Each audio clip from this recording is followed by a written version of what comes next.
What's up, Giants fans, Hub watchers, and Kidblue watchers? 27 squad out there. What's going on? YouTube subscribers, Twitter and Instagram followers. It's your boy Kush back at it with another episode of the Young Guns podcast. Of course, I got next to me my co-host Kidblue. How you doing, man? What's going on, man? I'm doing great. Trying to get over this loss, man. This one's heartbreaking. That one's heartbreaking. Is it more heartbreaking than the other ones? And then why? Why is it more heartbreaking? Well, I mean, week one was kind of expected, right? I say all the time, I kind of hit that game on the head. The week prior, Chicago was a little heartbreaking, being that we shut Chicago out in the second half, but at the same time, the Giants really beat themselves. But in this game in particular, man, against the Cowboys, I mean, this is the game that we had. This is the game that we looked the best at. We were scoring points offensively and defensively, but still couldn't get a win. So this one was heartbreaking, especially it's against our rivals. It's against the Cowboys. You know, this is the team I hate the most out of any other team in the NFL. A lot of people like hate Philly. I hate Philly almost as equally, but Dallas just a little more. Dallas has been getting up there. I know I hate Philly more just because I hate Philly fans.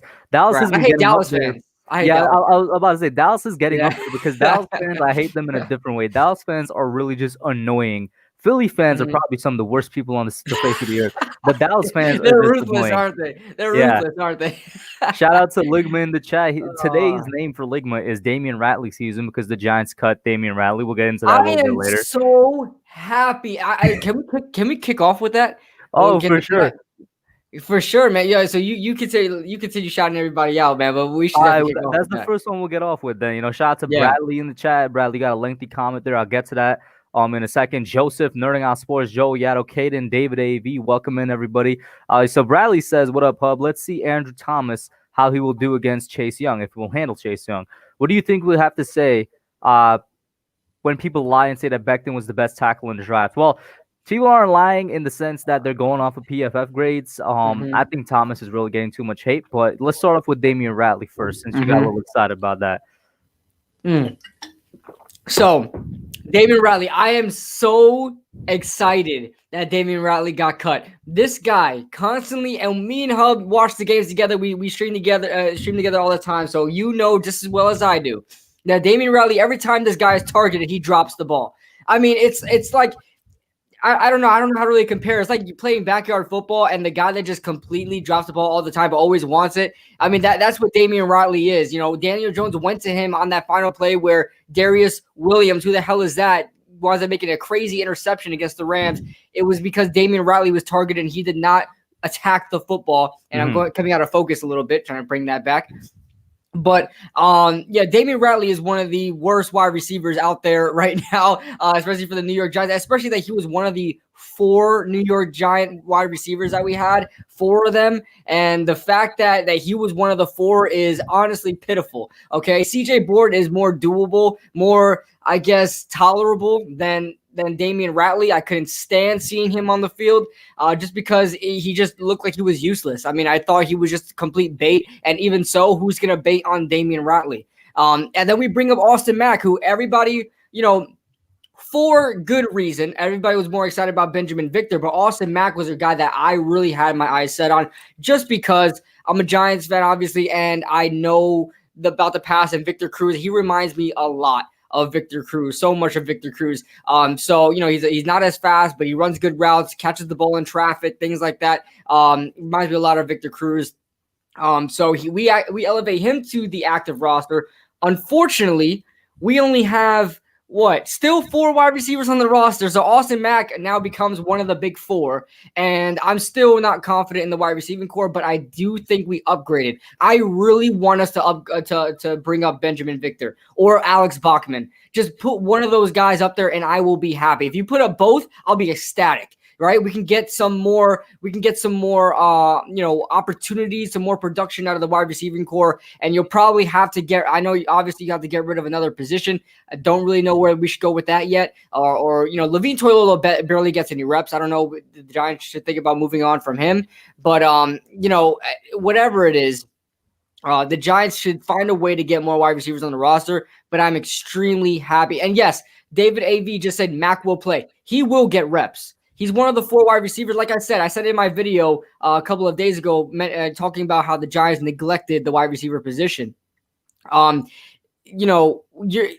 you have 4 wide receivers on your complete roster, that means there are some times where 100% of your wide receivers are on the field, right? Those 4 wide receiver sets.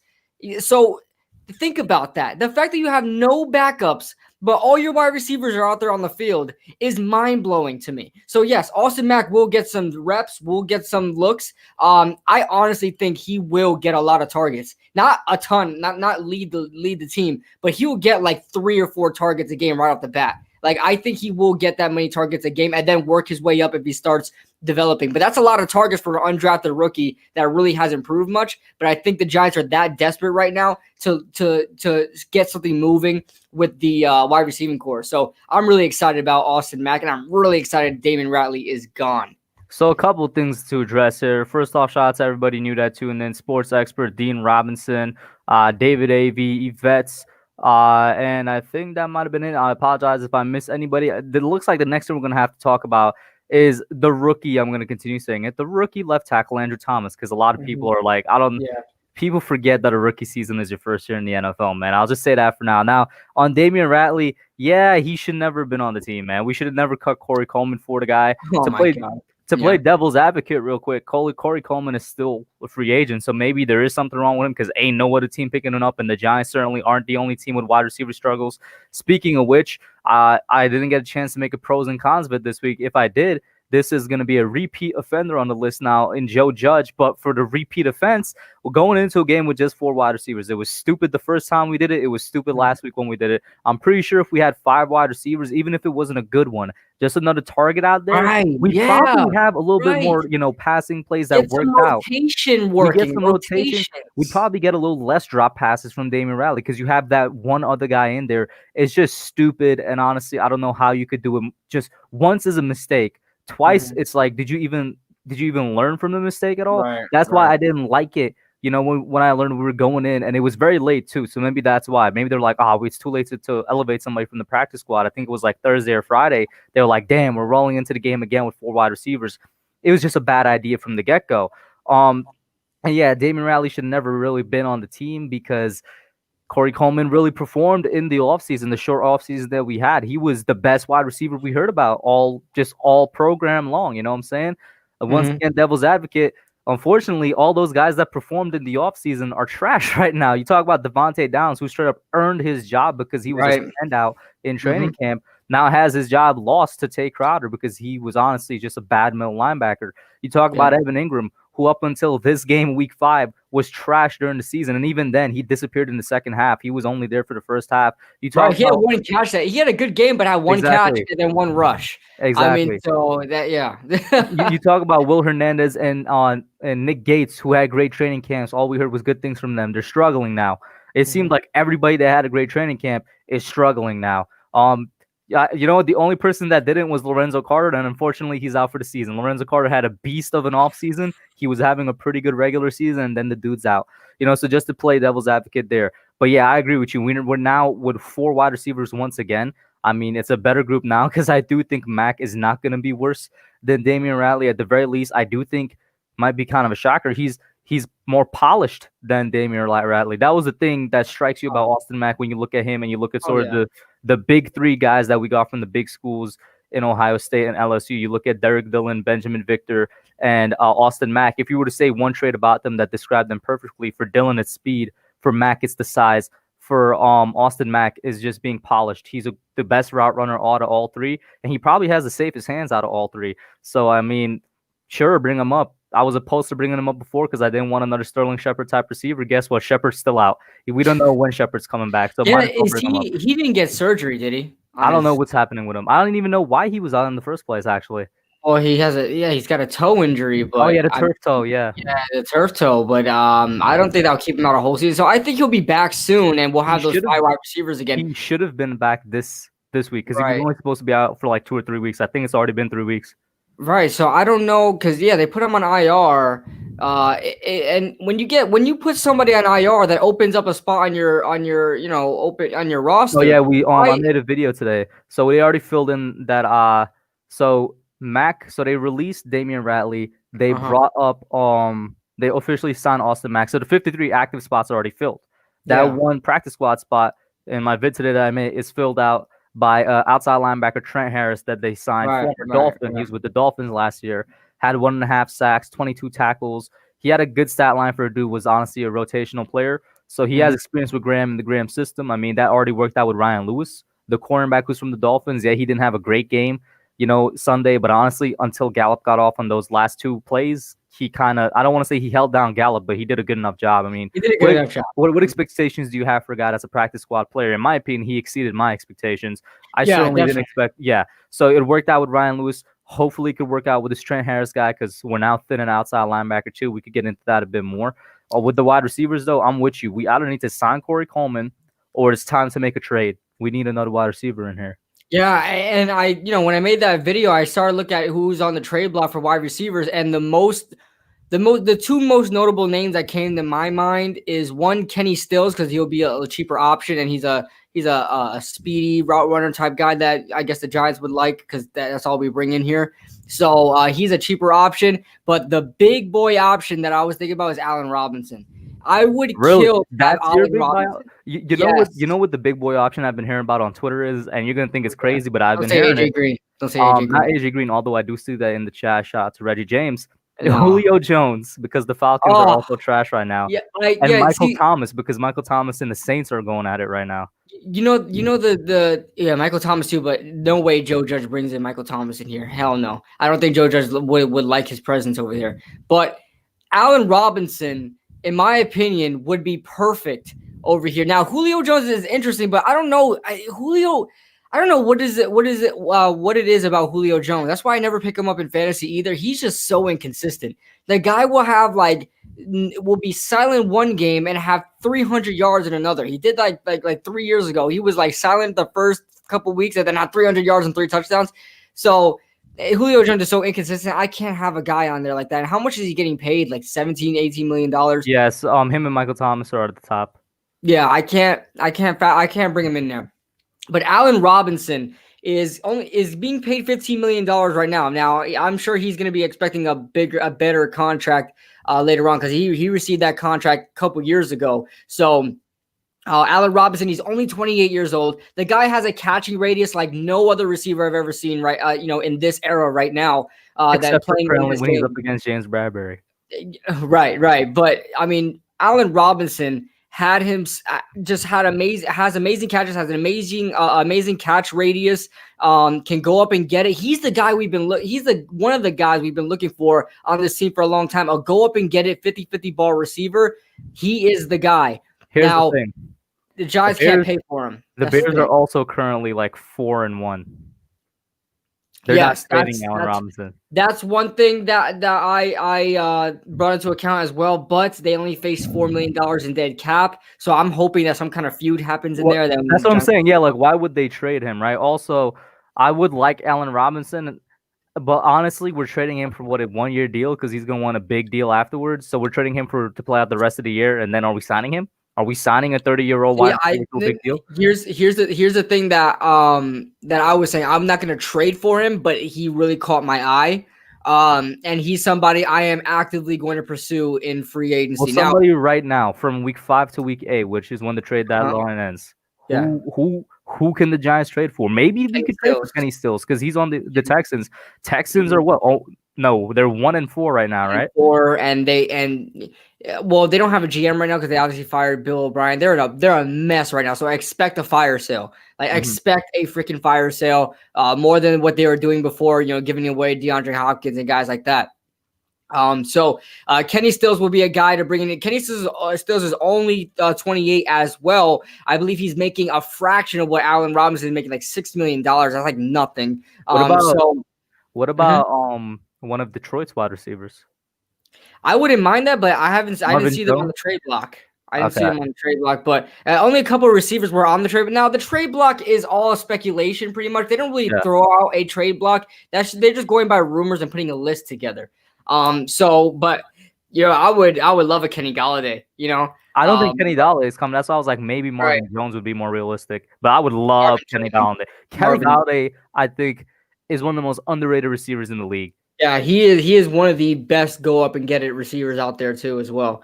But I honestly think out of the rumors that are out there, guys that are on this trade block that isn't really a real trade, but just speculation of the guys out there. I think Kenny Stills would be the guy that the Giants should go after. Shout out Just to I just want to say real quick because Logan is always into my streams. Apparently, this is his first Young Guns podcast, so welcome in, Logan. What's going on, Logan? Shout out to Reggie James, Edward Chan. No problem for being late, man. So Reggie James would actually interesting suggestion. What about Curtis Samuel? No. I know Dave Gettleman drafted him. That's probably why he said that. But what has Curtis Samuel really done that can help the Giants? He's like a running back / wide receiver. He's a wide receiver / running back. I just don't see a fit on this team for him. I want a guy that's a wide receiver. I want a guy that's going to make plays and produce. Curtis Samuel in his time with Carolina, it has not been producing, and they don't have any weapons as much as it in the past couple of years at the wide receiver position. Yeah, now they added DJ Moore. They added Robbie Anderson, and Curtis Samuel is nowhere to be found. So that being said, I mean, I probably wouldn't go after Curtis Samuel. David AV with a pretty good thing. That's still another reason why I don't want Allen Robinson. Like I said, it's the age thing. He says get him and trade away Odell. Why would he trade for a 30-year-old guy? That's why I think somebody like Kenny Stills would be more realistic. Because even though he's close to 30, he's going to be very, very cheap to keep around.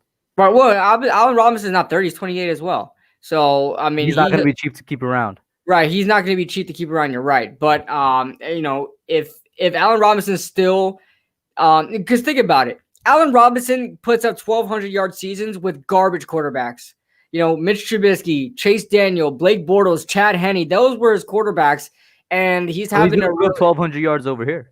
Huh? So he's going to put up 1,200 yards over here? I think he will. You know why? Because the Giants have a problem with creating separation. But you know what's not a problem for Allen Robinson is creating separation. Allen Robinson is not a burner in any type of way. You know how he makes his plays? He doesn't need to create separation. He just goes up and catches the ball over. He mosses everybody. Why does my camera keep coming out of focus? But so no matter who we get, the one person I want to benefit the most is Slayton. Right. But I don't care. I don't care about Slayton's production. I care about the production of the team. Although Allen Robinson will be taking a lot of production away out of focus again. Yeah, I don't understand. I'm about to punch it. But move your pop filter maybe.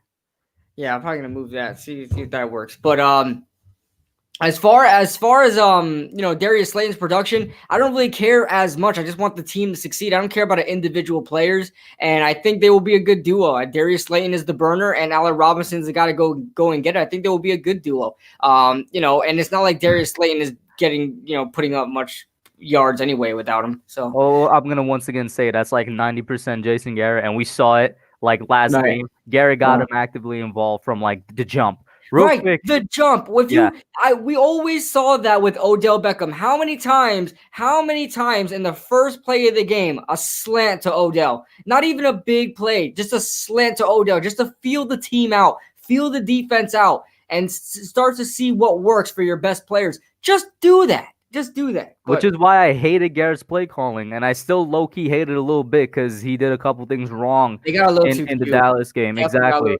Yeah, one of the main things. They made things. They opened the playbook a little bit, but in the backfield, right? A lot of screen passes, a lot of reverse screens, a lot of reverses, a lot of sweeps. They did a lot of that stuff, but no like special route. For the most part, the passing game stayed the same. Yeah, let me bite my words a little bit. Because they tried to get a little advanced with the route running and play design and try to scheme their receivers open like we talk about every week on the show. But you know what happened? Damian Riley forced an OPI. So they can't even do that because they can't. Here's the thing. That wasn't even Damian Riley's fault. I think it was. I don't know. I talked about it, bro. I'm sorry.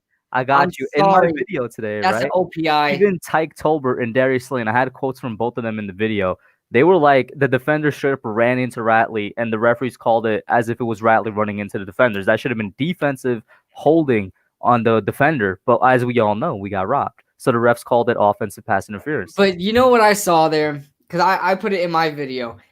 So the play design is Slayton running out and then up to get around Ratley. So Ratley was on the left, Slayton right behind him, and Ratley ran out to a slant and cut in directly into the defender and didn't even. You know what Ratley messed up at? I could understand everything else. You know where he messed up at? He did not act like he was running a route. He looked like he was deliberately straight up. blocking. Straight up. It did look like that. He held him like this. He hit him with the hook arm and just kept going like this. You have to run, at least make it believable. Run the route. Keep going in the same direction. You know, he would have been just fine doing that. This camera is pissing me off, but he would have been just fine doing that. But of course, he just stops. He like kind of hooks and keeps moving, and Slayton's, you know, roaming free. That's I agree with you you there. up at. I'm not going to disagree with you. I love the play design. I love the rub route.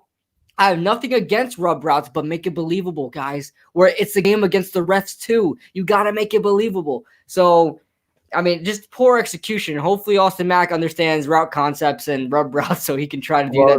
Hopefully he can translate. But then again, when nobody knows what this Jason Garrett offense is. So shout out to Jaden Dawkins in the chat. That's pretty true. Flags were costing us everything. And once again, if I did get to make a pros and cons video, Judge would be on there once again. Because what happened to the discipline of the team? From basically the second half of the Rams game to all of last game, the team they've been one of the most undisciplined teams in the league.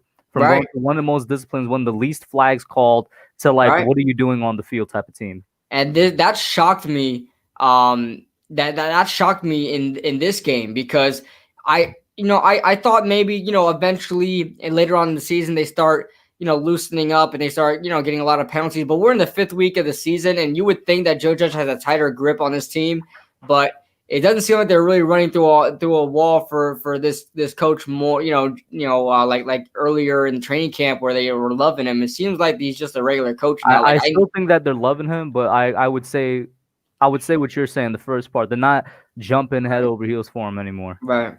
Reggie James says no. He says move Engram to wide receiver.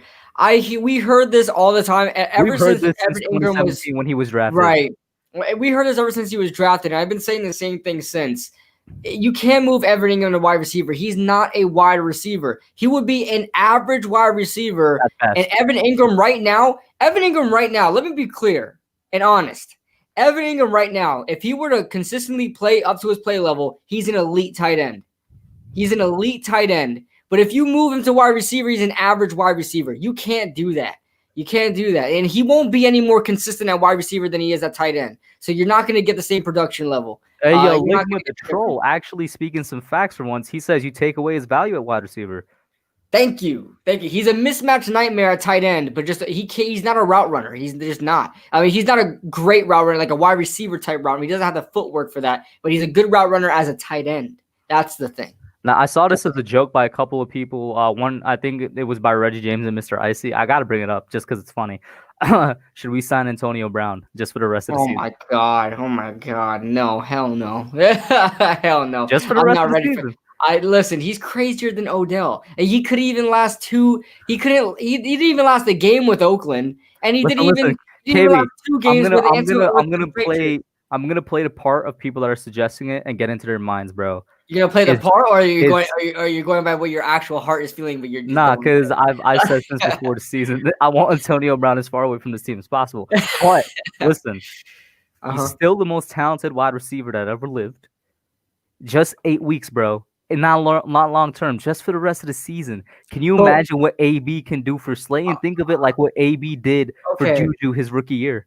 And what I would say to that is, what will Antonio Brown provide that we can keep with us moving forward? Because odds are we're not keeping. Like I said, it's just for the year. Yeah, but we're not doing anything this year. I mean, there's no playoff run. We're gonna win some games. We're gonna build a winning culture. I mean, come on, let's be honest. Isn't that something that we've been trying to say for years and years now? We need to build a winning culture.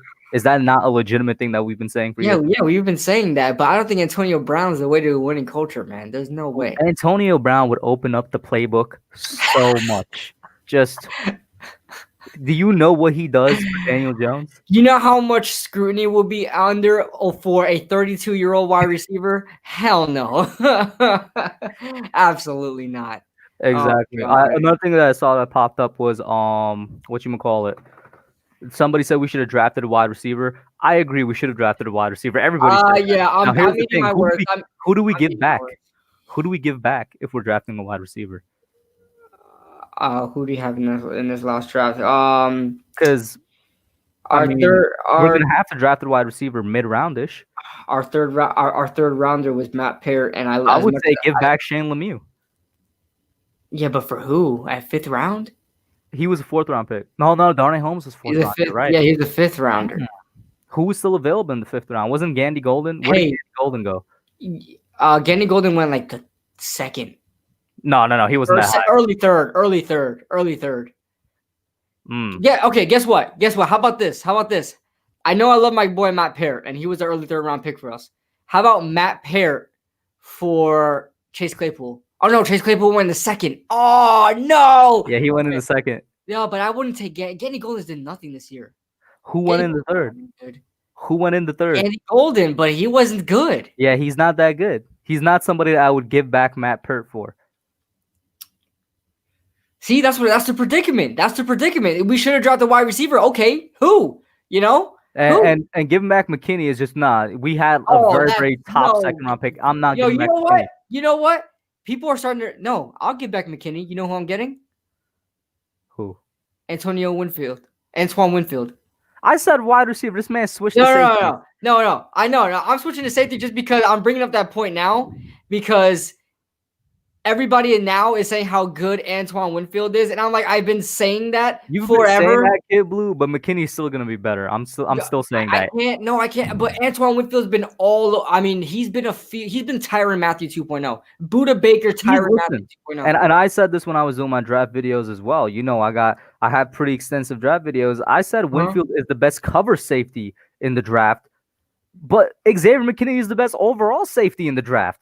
And but the thing is, we have Xavier McKinney and Jabril Peppers. Like, we have the guy that, here's the thing. I'm all for developing talent that are they work together and they have the same job. But safeties to me is different. The free safety and the strong safety, in my opinion, need to be complete opposites. Although Earl Thomas was a hard hitter as well, Cam Chancellor was always in the box. He was that hard-hitting linebacker, and Earl Thomas was the guy to roam free in coverage. That kind of duo I wanted. I wanted Antoine Winfield there, patrolling everything, being a field general like Tyrann Mathieu, and then I wanted Jabril Peppers covering the tight ends, running backs out the backfield, playing in the box as that dime backer. I wanted that for the defense, some versatility for the safeties. Well, look at how the defense has been performing, right?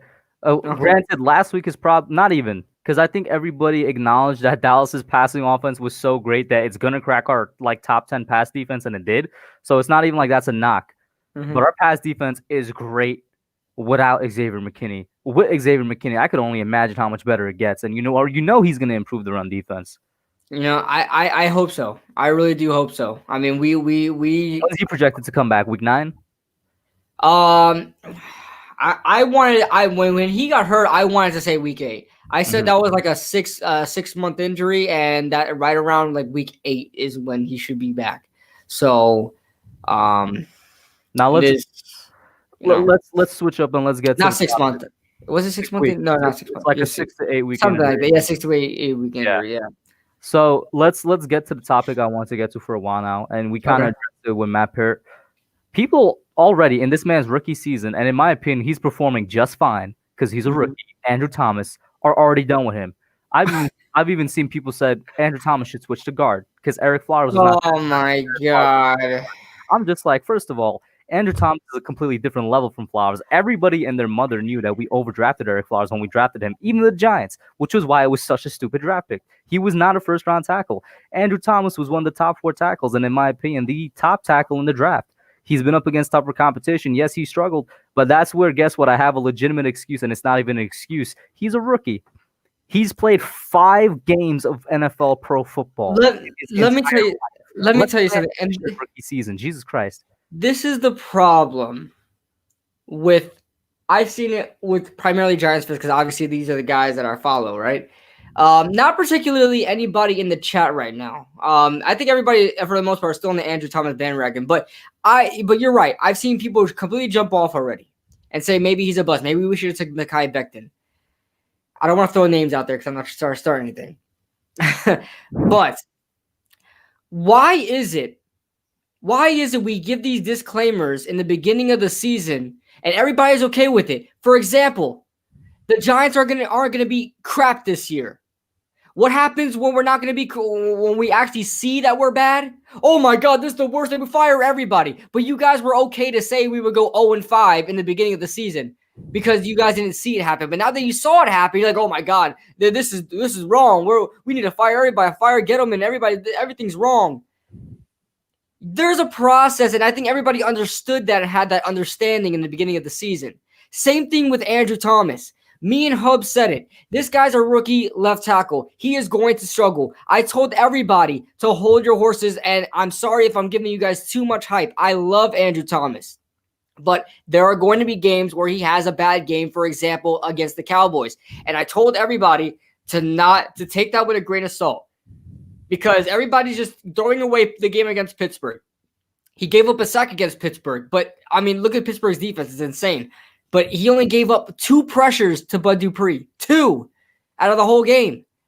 All right? And I think he only gave up 2 pressures the whole game. So, Andrew Thomas is a rookie. He's in the process. Everybody was under that understanding. The games that he's looked good, too. The games, if we're going to talk about the games he's looked bad, which, yeah, like we said, it's going to happen because he's a rookie. He has literally 5 NFL games under his belt. Jesus Christ, what happened to letting people actually play their rookie years and, everybody wants our guys to be all pro level. Everybody wants our guys to be all pro level. Let's talk about the time that he had good games where he looked like he's been in the league for a few years. Yeah. So, I mean, Edward Chan, I agree. He looked terrible during the Dallas game. You're going to get that with a rookie. Find me one rookie left tackle that in their first year, so that means none of the guys this year because they didn't complete their first year, that didn't have a bad game. Let me tell you something. Everybody's talking about Mekhi Becton. Didn't Mekhi Becton miss games? I'm not sure. Shout out to Dallas. I know in week 1 he was hurt. Mm-hmm. I know in week 1 he played the game, but he went out hurt, and I don't know if he missed any games other than that. Let's see here. And as for people saying that it's also partially the line's fault, I agree with you to a certain extent. I'm not going to take everything off of Thomas, but yeah, I mean, once you're playing next to an O-line that was struggling, that definitely affects your performance as well. Because the part of the team that performs mostly as a unit, that if the unit isn't working, the whole thing is going to be bad, is the offensive line more than any other part of the team. I'm trying to look up. He was injured. Edwards says he was injured, and he's been doing pretty good since he returned. Yeah, okay, but he's still injured, and Andrew Thomas is still okay. And although Mekhi Becton, who are the teams that the Jets have really played? Okay, you played against the Cardinals. The Cardinals' only problem there is Chandler Jones. Chandler Jones is out for the season now. All right? They played the Cardinals. They played the Bills. The Bills aren't scaring anybody on defense this year. Their defense is garbage. So garbage this year. They played the Bills week 1. Who do they play week 2? Who do they play week 2? Jets schedule. Let's look at the Jets schedule. And shout out to Louis Bryan in the chat. Yeah, that's what I'm saying, bro. It's his rookie year. It's growing pains. I wouldn't even say it's growing pains because it's still his rookie year. I wouldn't even call it growing pains until like week 10. All right. Let's compare the Jets schedule. Ligma says he thinks it was the Colts. Okay, so week 1, they faced the Bills.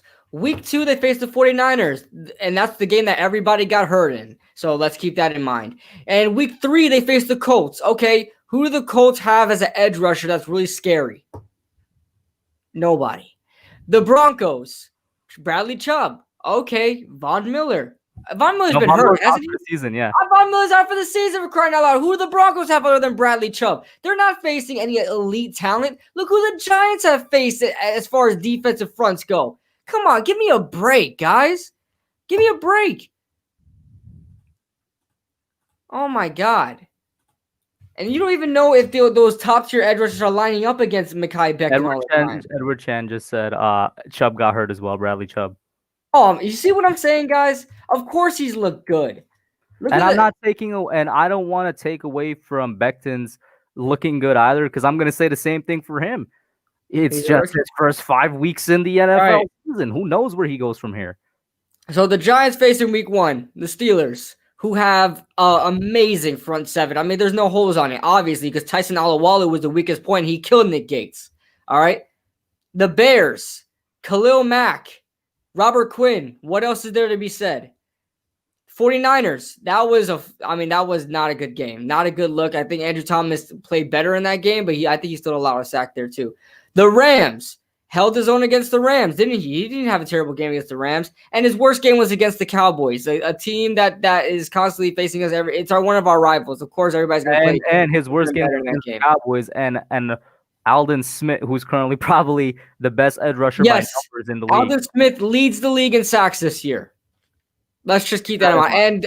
And DeMarcus Lawrence was the one that whipped around him for the fumble, wasn't it? So it's DeMarcus Lawrence, a $20 million pass rusher. You guys compare the Jets schedule as far as edge rushers and front sevens go to the Giants schedule as far as front sevens and edge rushers go, and you tell me who has the better matchup, and that's exactly why Mekhi Becton looks better right now. And he had a smaller sample size, as people in chat confirmed he was injured. Small sample size as well. Exactly. So just hold your horses on this whole Mekhi Becton talk. Of course, guys that don't know football, guys that don't know anything about this, Stephen A., Max Kellerman, guys like that, of course are going to throw that out there, and they want you to believe it because they act like they know something, so they don't.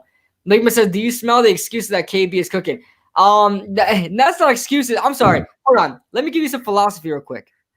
A reason is no excuse. An excuse is no reason. All right? So there's a difference. There is a difference. Mind blown. All right? Shout out to Joseph Balby. Excuse is no reason. All right? Joseph Balby says, Young Guns podcast is the best. Honestly, thank you, man. Hope you sub both of us up. So what was I going to say next? Man, your philosophy literally made my mind go off track. Oh yeah, he says you guys have to be excited about the matchup with Chase Young. I know I'm getting my popcorn ready for that matchup. Of course, I'm excited. I fully expect Andrew Thomas. Oh my god, I fully expect him to handle Chase Young. Just so you know, when we call that game, I'm gonna be watching them the whole time. When we call that game, and the defensive coordinator is gonna put Chase Young on Andrew Thomas. You know that they're gonna want to say, hey, let's see who is the better pick. All I'm going to say is Andrew Thomas. I got complete faith in him handling Chase Young. And I'll tell you this. If he gets embarrassed on TV, I'm going to be embarrassed on YouTube because I have so much faith and confidence. Hey, we're going to be embarrassed live, okay? Yeah. We're going to be live like, oh, yeah, guys, you see that? But specifically Chase Young. I'm not talking about a combination of Chase Young and Montez Sweat. If they send two guys at this dude or something, I'm talking specifically Chase Young. I have faith in him handling that one man on the Washington defensive line. Yeah, I think Andrew Thomas would be fine. And listen, can I be honest real quick? I think Chase Young gets a sack on Andrew Thomas. I firmly believe that, and I want to put that out there right now so people doesn't come in the comments and Chase Young gets an easy sack or something like that and gets a nice speed rush against Andrew Thomas, sacks Daniel Jones. And be like, I told you, Kidblue, I told you. I honestly think Chase Young might win one just because they're both rookies and both of them are going to have their faults. I think Andrew Thomas might pancake Chase Young. Andrew Thomas already has pancakes. I already seen it. So yeah, he actually already has. He has pancakes already. So listen, he needs to stack it up. But I think they're both going to get their fair share. Think of this: CeeDee Lamb versus Darnay Holmes. Early on in that game, Darnay Holmes was doing a good job. But later on, they started scheming CeeDee Lamb open, and Darnay Holmes couldn't keep up. They got their fair share of wins, and CeeDee Lamb was the first round pick. Darnay Holmes was the fourth. So, obviously, CeeDee Lamb's probably going to have the advantage there. But that was a good battle. I really love that battle. I did like that. Darnay Holmes. I hope that's a rivalry battle for years. No, Darnay started adjusting too after CeeDee started getting open. But once again, that's because they were scheming the ball to him. Shout out to James Bradbury, who absolutely I said it last week on the podcast. I'm saying it again this week. I've been saying it since week 2. Shut down Amari Cooper. He's the best cornerback in football. Okay, let's get that straight. Cooper. He, for the most part, shut down Juju, right? He was matched up on Juju. Well, sometimes he was matched up on Washington, and he didn't travel in that game. But he traveled against Dallas and stopped Amari Cooper. Yeah, should get Chicago shut down Allen Robinson. Who do you play? He shut down Robert Woods and Cooper Kupp. Yeah, and he shut down, at the time, their number one receiver was Kendrick Bourne on the 49ers. Shut down Kendrick Bourne. So I mean, he did a fantastic. He's been doing a fantastic job so far this year. James Bradbury, yeah, man. getting back to what I was saying, Darnay Holmes adjusted during the game, and then that's Mhm. at the end when they started going towards Michael Gallup. So like once again, he's a 4th-round pick. CD was the 1st round pick. You'd expect CD to win. It was a better battle than I expected. There was Right. one other comment in here that I wanted to say real quick. Where is it? Where is it? Where is it? Oh yeah, Edward Chan and Isaiah Simmons. You were talking about how it's obviously the very casual dudes that are done with Andrew Thomas. It was probably those same casual dudes that wanted Isaiah Simmons. Would you want to let the people know how? Oh my God. I see this one. I can't believe I forgot about this, Hub, because we're always focusing on the Giants. And I don't know. I don't know exactly where you stood. You were offensive line, right? You were offensive line all the way. I was offensive line since Yeah. we beat Washington. Like literally, Yeah. I even said it in my reaction video. It's proof is up on the channel. Whatever date we played in my main reaction video, I was like, all right, so we're drafting Andrew Thomas. That's literally what I said. Because for me, it was Andrew Thomas or Chase Young. Whoever we get, we get. But I think people already forget how big the Isaiah Simmons hype was. How big it was really. No, they didn't forget. They didn't forget, but they want you to forget. Yeah. They didn't forget, but they're not mentioning how many. And I know some of you guys are in there. I can't remember if it was you, but I know you. Whatever higher being you believe in is watching you. All right, so. You guys came up to me saying, KB, we need to go best player available. That's the only way to build this team. We need to go Isaiah Simmons. How can you not go Isaiah Simmons? Have you seen his tape? You got to go start with the fundamentals, baby. You got to start with the trenches. You got to start with the trenches. And Isaiah Simmons is not even starting. Hassan, remember how I mentioned? Yeah, he looks so bad that they benched. He was starting at the beginning, I think, and then they benched him. Do you remember when Isaiah Simmons was drafted by Arizona? And I was like, damn, that actually makes sense because they had Hassan Riddick and they wanted Hassan Riddick to be what Isaiah Simmons is. So maybe they're trying again. Guess what? Hassan Riddick is still the starter. Oh, shoot. Oh, man, that's funny. That's funny.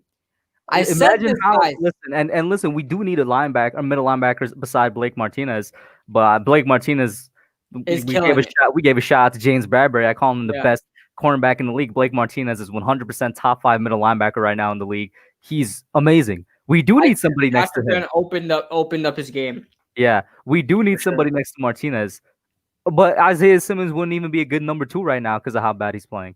Yeah. So I mean, he. Listen, this is the problem with Swiss Army knives. Everybody is like, every time a Swiss Army knife comes out of college, they're always like, KB, think about how we could use him. He could play corner. He's not. Are you out of your mind? You think he's gonna play cornerback in the NFL? Are you serious? Even safety? Are you serious? Let's not talk about Isaiah Simmons playing safety in the NFL. College, possibly a Tampa 2 linebacker. I think that's what he mostly fits as a Tampa 2. But he's in the NFL. He is a 4-3 weak side linebacker, not even a middle. I don't even think he's a middle linebacker. I think he's a 4-3 weak side linebacker. And he's more of a coverage guy. He's more of a guy to get out in open space. He has sideline to sideline quickness. And eventually you could have him rushing. Eventually you could have him playing like a strong side role. But, I don't think he can really be the guy at the middle. And I think he's a weak side linebacker. And I've said that dating back all the way to the draft. I think he's a weak side linebacker. NYG31, Sabrina, and Calvin in the chat. Calvin, who is a Cardinals fan, by the way, big Cardinals fans. He says, yeah, Simmons is pure junk. Coming from a Cardinals fan. Yes, Calvin.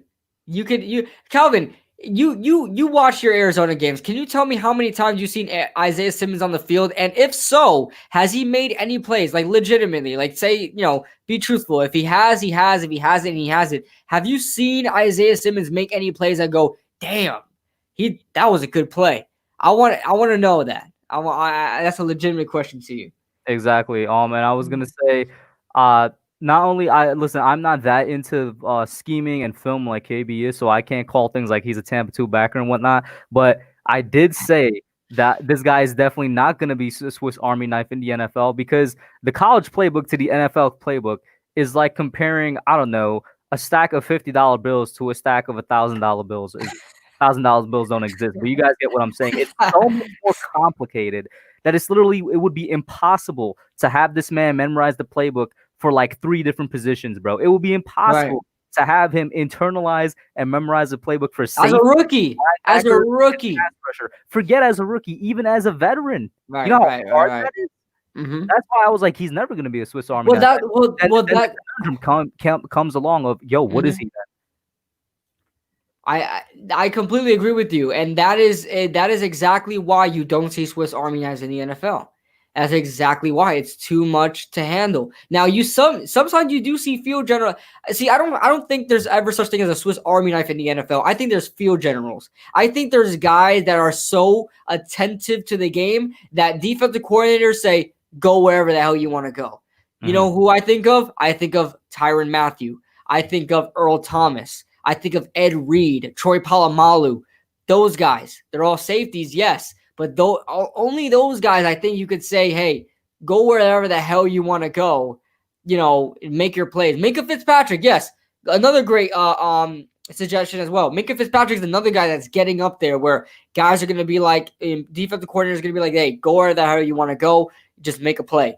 And there's only a couple of guys out there. I'm sorry, Isaiah Simmons is not that guy. He's just not. And I saw Mr. Fishing says, why are we talking about linebackers? We need wide receivers. We both agree with you. That was the first topic we addressed. We could go over it a little bit more. Quickly, since we got more people in here. We were saying it's we both agree Damian Ratley's gone. We want him gone. Yeah, we brought up Austin Mack. Now, Kidblue, I'll allow you to go over who we need another wide receiver. What are the options? Because we're still rolling with 4, which is not good. Yeah.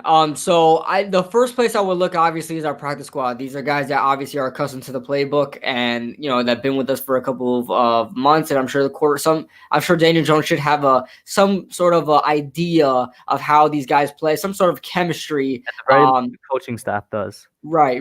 If anything, the coaching staff does. So, we brought up Austin Mack. Oh my God, hallelujah! I'm singing from the rooftops that we brought up Austin Mack. He reminds me a lot of Victor Cruz, guys. I know everybody's good. You're not saying he's as good as Victor Cruz, are you? No, I'm not saying that at all. But his play style reminds me so much of Victor Cruz. His frame, his route running, his ability to catch balls in traffic, and not being very tall. I mean, I think he stands at 6'2". Yeah, he does have good height. He's our second tallest wide receiver now, I'm pretty sure. Right. He's our second. No, I think he is our tallest. No. CJ Board's taller, right? You're right.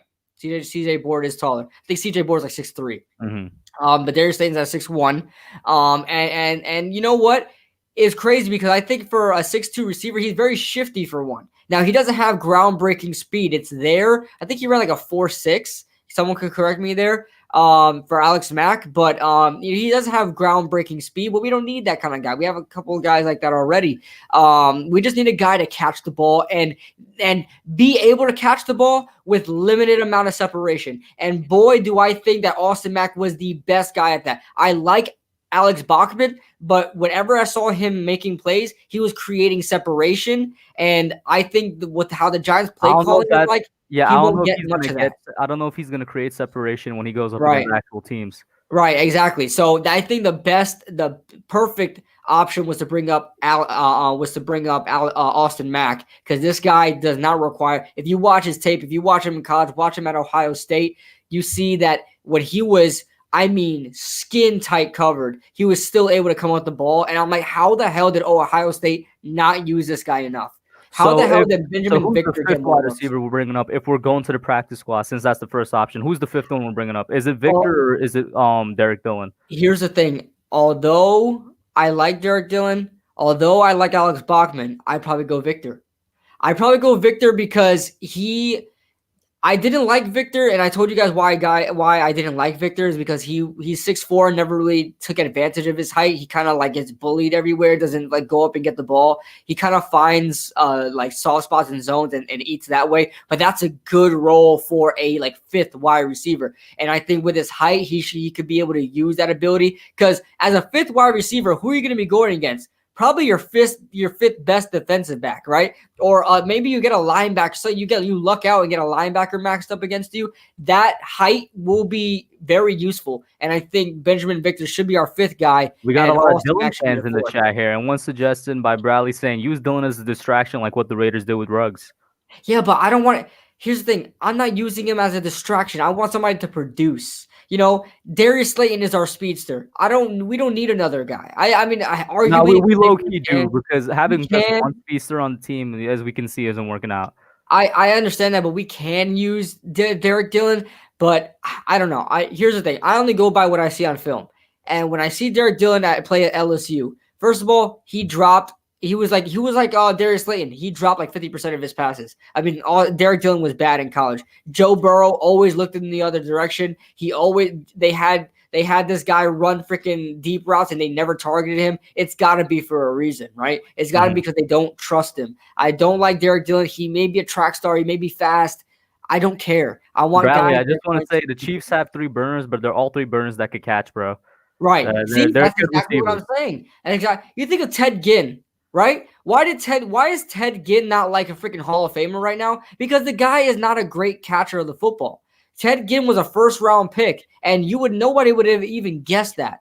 Ted Ginn is extremely fast, very good returner, and was good as a role player on a lot of teams. And he played with the Niners, he played with the Saints, he's played with a bunch of other teams as role players, not as a number 1 receiver.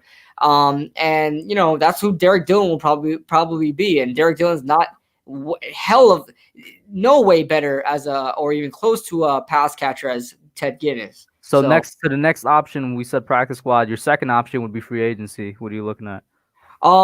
There's not that many options in free agency. Yeah, free agency. I'll have to pull it up. I was looking at it, and there was some. You know what? I'm gonna go and give you some intriguing names. Corey Coleman obviously is one of them. Yes, perfect. Corey Coleman is one of them. But I'm gonna give you guys some intriguing names that I looked at. I'm like, hey, Sanu, no way am I getting. No, I can't. Nah. I can't get Sanu. I like. Sanu has literally been so bad that the Patriots gave up on him. I don't know why the 49ers picked him up, and then they gave up on him as well. Yeah, and he played against us, and he was terrible. Yeah, like listen, bro. When the Patriots give up on you, just end your career, bro.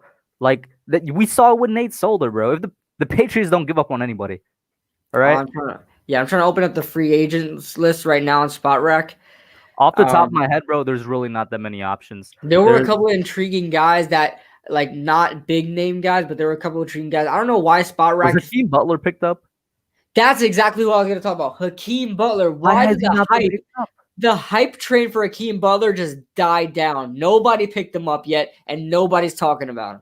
Why in the world hasn't any? That's a good question. And that makes me think, is there something wrong with him? Because there's something that we don't know. He was so good coming in. And, I mean, he was injured his first year, so we didn't get to see him at all. The stat brings up a really good suggestion. Well, that's the next thing we're going through, the third option, trading. Yeah, next year. No, not trading. He's a free agent next year. Oh, well, we're talking about for right now, right? Yeah, for right now, yes. But Corey Davis next year. Jermaine Kearse retired, Edward Chan.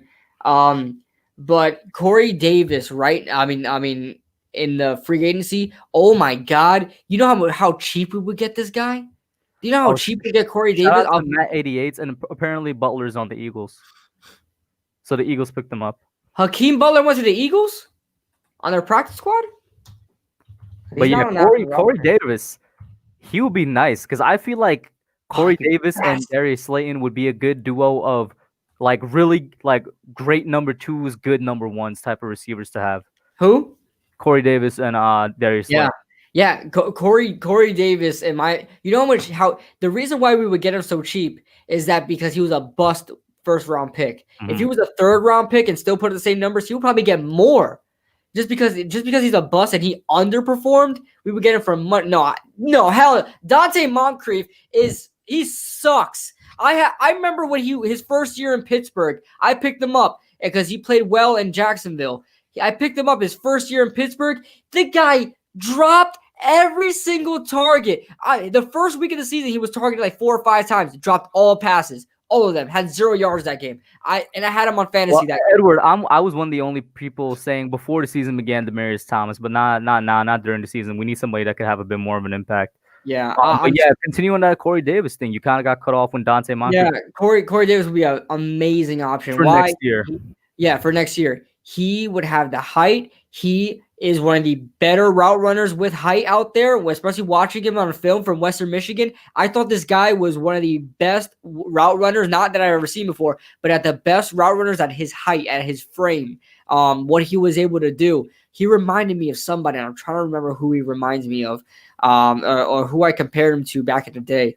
I can't. Cortland Sutton. He reminded me of Cortland Sutton. So and as you guys know, that's Denver Broncos receiver now. He reminded me a lot of him as well. So let's talk about trading options for this year up until week 8. One of the people that we focused on a lot was Kenny Stills. Yes, Kenny Stills is the guy that I really, really would like, and we would get him for a cheap option. I really think Houston's about to go on a fire sale whenever they get their general manager. Oh, yeah. Sorted out. I had a question. I don't know if you'd be able to answer, but I legitimately do not know. So if we trade for a player and we're through 5 weeks of the season, is that 5 weeks we don't need to pay for? We have to take over the rest of the contract? I have no idea, bro. I honestly don't know. Because I've always had that question, like, who, like, okay, say Allen Robinson. Allen Robinson on a $15 million contract this year. If he were to get traded by week 8, I think we would only have to pay half of the contract, right? Because they get paid weekly by game checks. They get game checks every week. So with half his by week 8, half his contract would be paid, right? So would we only have to pay $7 million for him? I don't know. I don't know if contracts work like that. I would assume they are. But if that's the case, I would trade for. Freaking do it. Freaking do it. Who are you trading for him? They probably want to. No, they wouldn't want to play. They want to pick. No, they would want a package. They want a pick and a player. A pick and a player. Who do they need? Who do they need?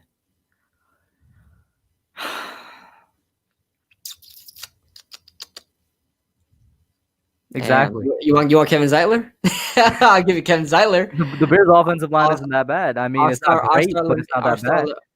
It's not that bad. If they want Zeitler to protect Nick Foles for their playoff run, take Zeitler.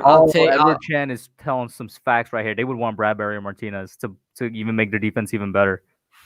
Well, you're not getting Bradbury, who's in his prime, for Allen Robinson, who's 28. You're not doing it. No. Same thing with Martinez. Yeah. And Martinez is even younger. Yeah, Martinez is like 24, 25. No way. No, Martinez is 26, I'm pretty sure, isn't he? He's only 20. He's 26. That's old. Let me check. For a guy off his rookie contract? Blake, I might be wrong. Let me check. He got drafted in 2016, I think. Yeah, he's 26. What the freak? Both of them are 26. Or Bradbury might be 27. Either way, they're like literally starting their primes. Yeah, and Allen Robinson's 28. Okay, I get that. And he would be a free agent next year, so why bring him in for the last 8 games? Going back to what you said when I was being the Antonio Brown fan, why bring him in for just 8 weeks? Right. But with that, I would have hopes that he would resign. Antonio Brown, I have no hopes of him resigning. What if we traded this by T Savage 85? Shout out to him. Shepard and a third. Do it. Do it. I would prefer Tate and a third, but but they would want somebody that can keep for a couple of years. And you know what? That's an accident waiting to happen. I love Shepard's one of my favorites. Shepard coming out of Oklahoma. He's homegrown. Yeah, and Shepard out of Oklahoma, the year in that 2016 draft? 2016 second round. That year when they showcased Sterling Shepard, I watched him on film already, and I was like, damn, he's gonna replace Victor Cruz. I was thinking about it. I was like, he's gonna be a freaking giant. And that's exactly what happened. They brought him in. They put Victor Cruz on the outside, and Shepard took the slot. Yep. So so don't get me wrong. I love Shepard, but Shepard and you know what? Let's talk about Shepard for a second because he's still injured, and let's talk about his future on the Giants and if there is one, because it is a legitimate topic. He might be gone this year, whether it's a trade or something else. He's trade bait, but if he needs to come back and play before the trade deadline, and that's inching closer. I mean, we're 2 weeks away from the trade deadline. He needs to come back and play at least one game to showcase himself, because otherwise we would be trading him for dirt. I mean, we could trade him after, in this offseason that's coming up. We can, but he needs to play. He's got to play. Remember, he's making like $11-12 million a year, and he's always hurt. I mean, we're stuck in a contract that, unfortunately, we have to see what his dead money is as well. Listen, but one of these two guys in Shepard and Tate is going to be gone. Tate, not just because of his age, but I'm beginning to like something I didn't know before. Tate's attitude is not right for this team. No, I think Tate survives. Tate definitely survives. I think he survives because so far this season he's been the guy they've been relying on. Not even the guy. By the way, shout out to Nikki in the chat, member in the chat. Nikki, what's going on? Love you, Nikki. She has the heart there. Listen, here's the thing about Tate. Whether it's at the deadline or at the off season, yeah, he's the guy so far. I really think that I didn't notice this, but his attitude it's pretty lazy when it's on the field and even off the field. He tweets a little too much for a guy that's on a losing team. And he's ever since the Rams incident with Jalen Ramsey, he's out here been chomping at the bits with anybody. So it's like I don't know. Yeah, I think that just riled him up because beforehand, I mean, he's a really good team player. He really is. I mean, I follow him on social media, and the guy is a really good team player. And last year, he was very well for us. I never really saw him as lazy on the field, but. His attitude definitely in that Rams game, definitely. I mean, I think Joe Judge understands what was going on in that game, for crying out loud. I mean, you don't mess with family, especially your little sister, right? You don't do that. So, and everybody knows how much of a nuisance Jalen Ramsey is. So let's talk about two players that are more likely to get traded, other than Tate and Shepard, even though they do have a good chance of getting traded. Engram, let's talk about him first. Engram now has raised his trade value. Because of last game, I know he only had one catch and one rush, but just one half or maybe even a quarter performance. Definitely helped it. The only thing that sucks is that this is his contract year. I think teams would want to wait first. I think teams would want to wait to sign him and not trade for him because he's also at the end of his contract. What team would be interested? And if we're trading Engram, listen, we better get one of the following three positions in return, or One team would be interested. Yeah. Green Bay. Oh, I can definitely see that. Green Bay. I can definitely see Green Bay. Think about their lack of talent at wide receiver and their lack of depth at tight end, and being able to mix that with Evan Engram. Here's the thing: if we trade him to Green Bay, I was gonna say I want either a good pick compensation or a good player. Wait, let me finish. Right, these are the positions: center, wide receiver, pass rusher. Right, those are the three that I'm looking at. I don't think Green Bay is giving up any wide receivers. They don't even have any to offer. Preston Smith, not Zadarius. They're not going to give us Zadarius. They might give up Preston Smith. I'll take it. Center, they have all right center. What is his name? Lindsey. All right. I mean, Green Bay's offensive line the past 2-3 years been good. Mm-hmm. You know what I'm saying? So if we could get either or for Evan Engram, I mean, Preston Smith ain't great, but he's way better than what we got. Edward Chan says Lazard, but I don't think they would trade Lazard just because I'm not a believer in Lazard. I think that's all A-Rod. Me either. But I think they have a gem with him, so they're not going to even touch him. But So yeah, if we give Engram to Green Bay, tell me what you want to be the package, but what you think might be the package. So two different things. Before I get into that. I think Green Bay is the perfect fit. You know why? They're on a championship run. They couldn't care less if they re-sign him next year. They want him right now. So if they could use him right now, low key, if they get Engram, they probably become even more Super Bowl favorites than they already are. Like to make the Super Bowl. So here's what I honestly think we can get for Evan Engram. I think we can get how much was Preston Smith paid for? I don't know what his contract is. I'll say it up right now. So you think through your thoughts. Let me bring up this Preston Smith contract. Preston Smith in a fifth. No, you know what? You think we're getting, or is that no? You know what? We get Preston Smith. By the way, hold on. $66 million, 34.5 across the first 2 seasons. What? Yeah. So that means he's getting paid $17 million a season right now. Yeah, I don't think I want him anymore. Mine got completely changed, yo. Yeah, what the hell has he done? A year? No, I don't want that. He's the second best Smith on the team, for crying out loud. I mean, come on. No, I do that for Zadarius, but they're not trading away Zadarius. There's no way on a playoff run. They're not doing that. But damn, who do we get then? It would be funny though if we got Preston. He comes back to the NFC East. How about Kevin King? Who's that? You don't know Kevin King is their second corner? I don't. Their number 2 corner. He's good. Well, what about their center? Like I said, their center, yes, but I need something more than a center. I need somebody that instantly puts production out there and helps us win. Yeah, I know center helps us. The reason I listed those 3 is because I am fine for now with Ryan Lewis at second corner. He's not terrible. He's nowhere near really good. But Kevin King would be instantly good. Kevin King would be instantly good. Listen, he's a starter for Green Bay, and Green Bay secondary is actually high key better than what people rate it to be. I don't want to say it's underrated. I think love Darnay Savage. Darnell Savage. I love that guy. He was one of my freaking favorite guys last year's draft. Savage. Yeah, Darnell Savage. Yeah, he was a fourth. He was a fourth round projection back when I started watching film. And I said, "How the hell is this guy a fourth rounder? How is this guy a fourth rounder?" And he got picked in the first. I was like, "Oh damn!" But Howard toward an AC. Yeah, Howard towards AC. Yeah, I'm happy that we chose Evan Engram over OJ. I mean, we couldn't pick OJ Howard anyway. He was already picked before us. But is there any other team other than Green Bay that would take Engram? Let's see. Go through the 32 teams in your head. Hey, does Tennessee take Engram? Does Tennessee? Yeah, Tennessee does. No, yeah, they got Johnny Smith. They like him over there. He had two touchdowns last week. Yesterday.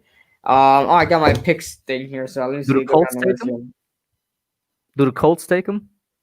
Colts can take but they like that Mo Ali Cox guy. Maybe they do. No, listen, Mo is a red zone target. He's not like a tight end that's on the field like that. What about either Carolina? Carolina doesn't have a tight end. I've seen a couple of Pats, but I don't know. Trading with the Patriots is honestly like a formula that's locked up in Area 51. I don't know what the formula is. Yeah, I ain't doing that. But Atlanta, they could use because Hayden Hurst is garbage. Hayden Hurst is so bad. Atlanta could use Evan Engram, but I don't think that's. I don't think it's realistic. Yeah. Yeah, I think it's far fetched. I'm seeing Seahawks. No, they like Will Dissly. Will Dissly just balled out last week. You're not doing that, and they had Greg Olsen. Edward Chan is spamming Bucks. No. Because of the injury prone Howard.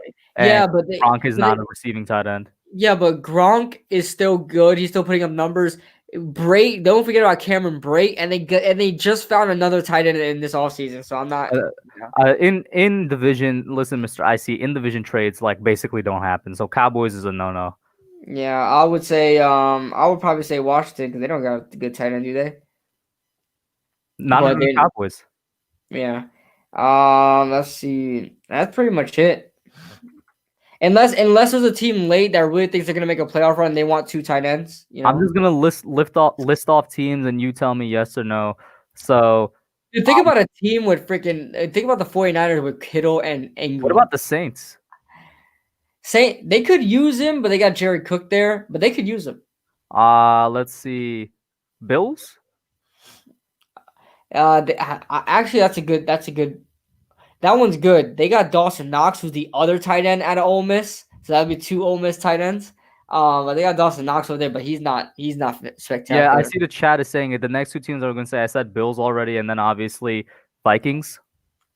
No, they got a tight end over there. Who is it? Kyle Rudolph. They have another one over there. They have another one. Let's talk Bills then. It's not as great as the Green Bay one would be, and you're completely off the Green Bay one once you heard the Smith contract. Yeah, but who would the Bills even give us? Or are they giving us like a pick package? I'd say give us a pick package. I don't really want a player from Buffalo. I think their defense sucks. Their defense is so garbage. Oh. So next up, Arizona? Question mark. Arizona could actually use him, yeah. And who would I want from Arizona? Or you think it's picks again? Who would I want from Arizona? I'll take Andy Isabella.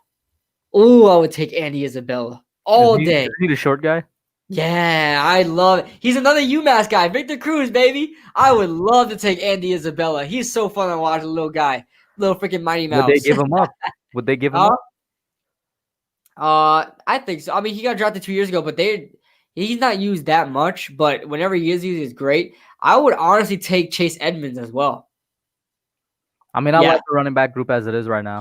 I don't. I think it sucks. I think it's going well. I think it's gonna get there. I think they're just a flash in the pan. Yeah, I just want to say I would rather Christian Kirk than Andy Isabella, but I don't know if they would give up Kirk. Yeah, that's the thing.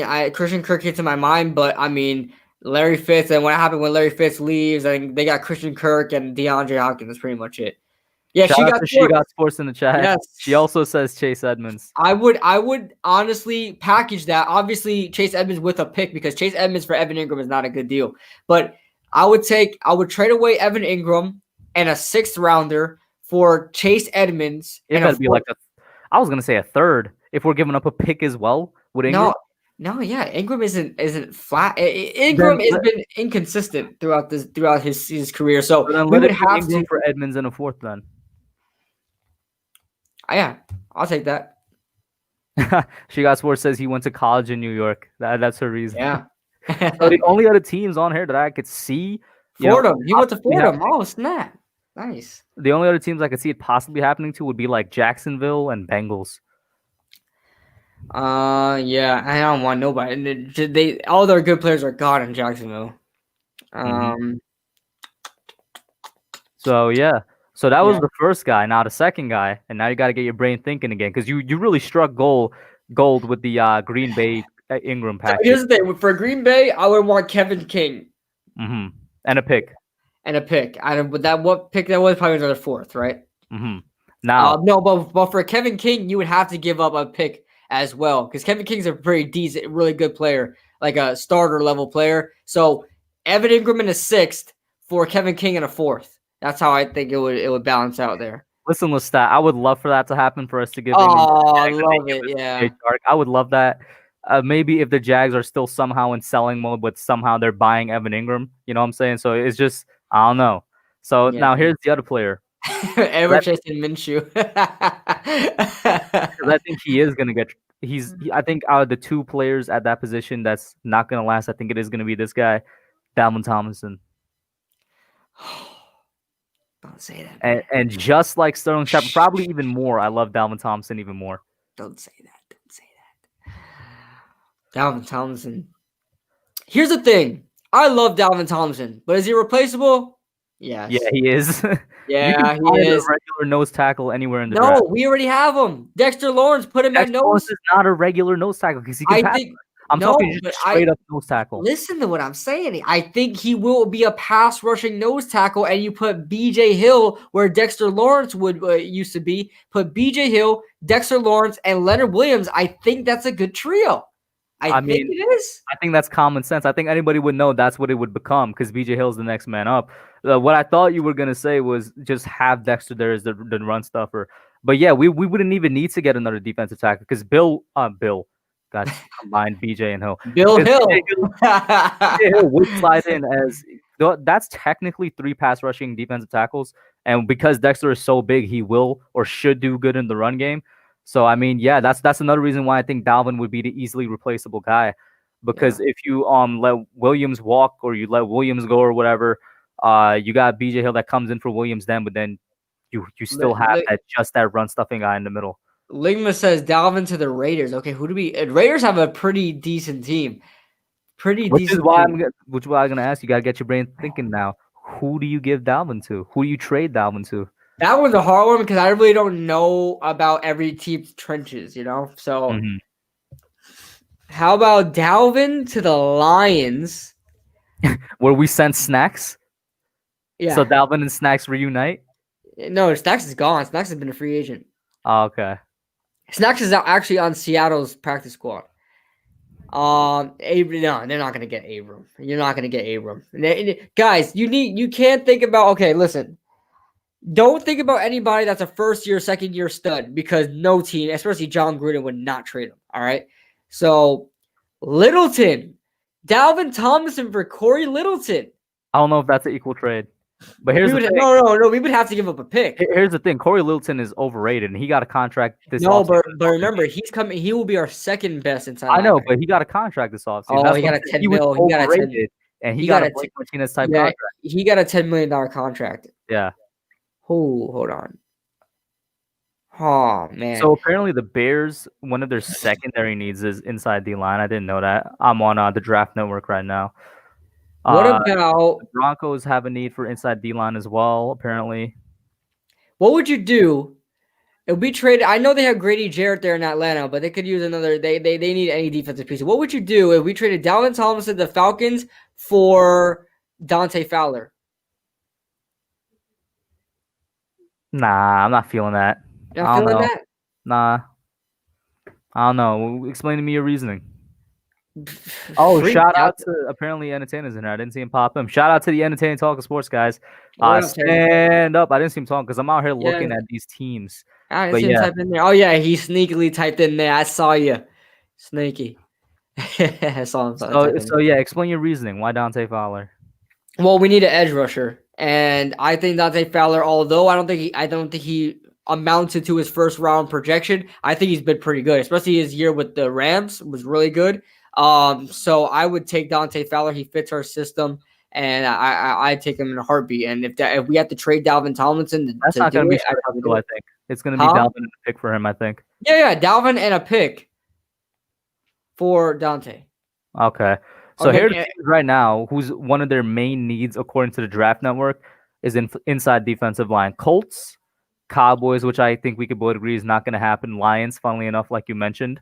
Well, who are you getting from the Lions, though? Patriots, apparently. Screw the Patriots. Their roster sucks.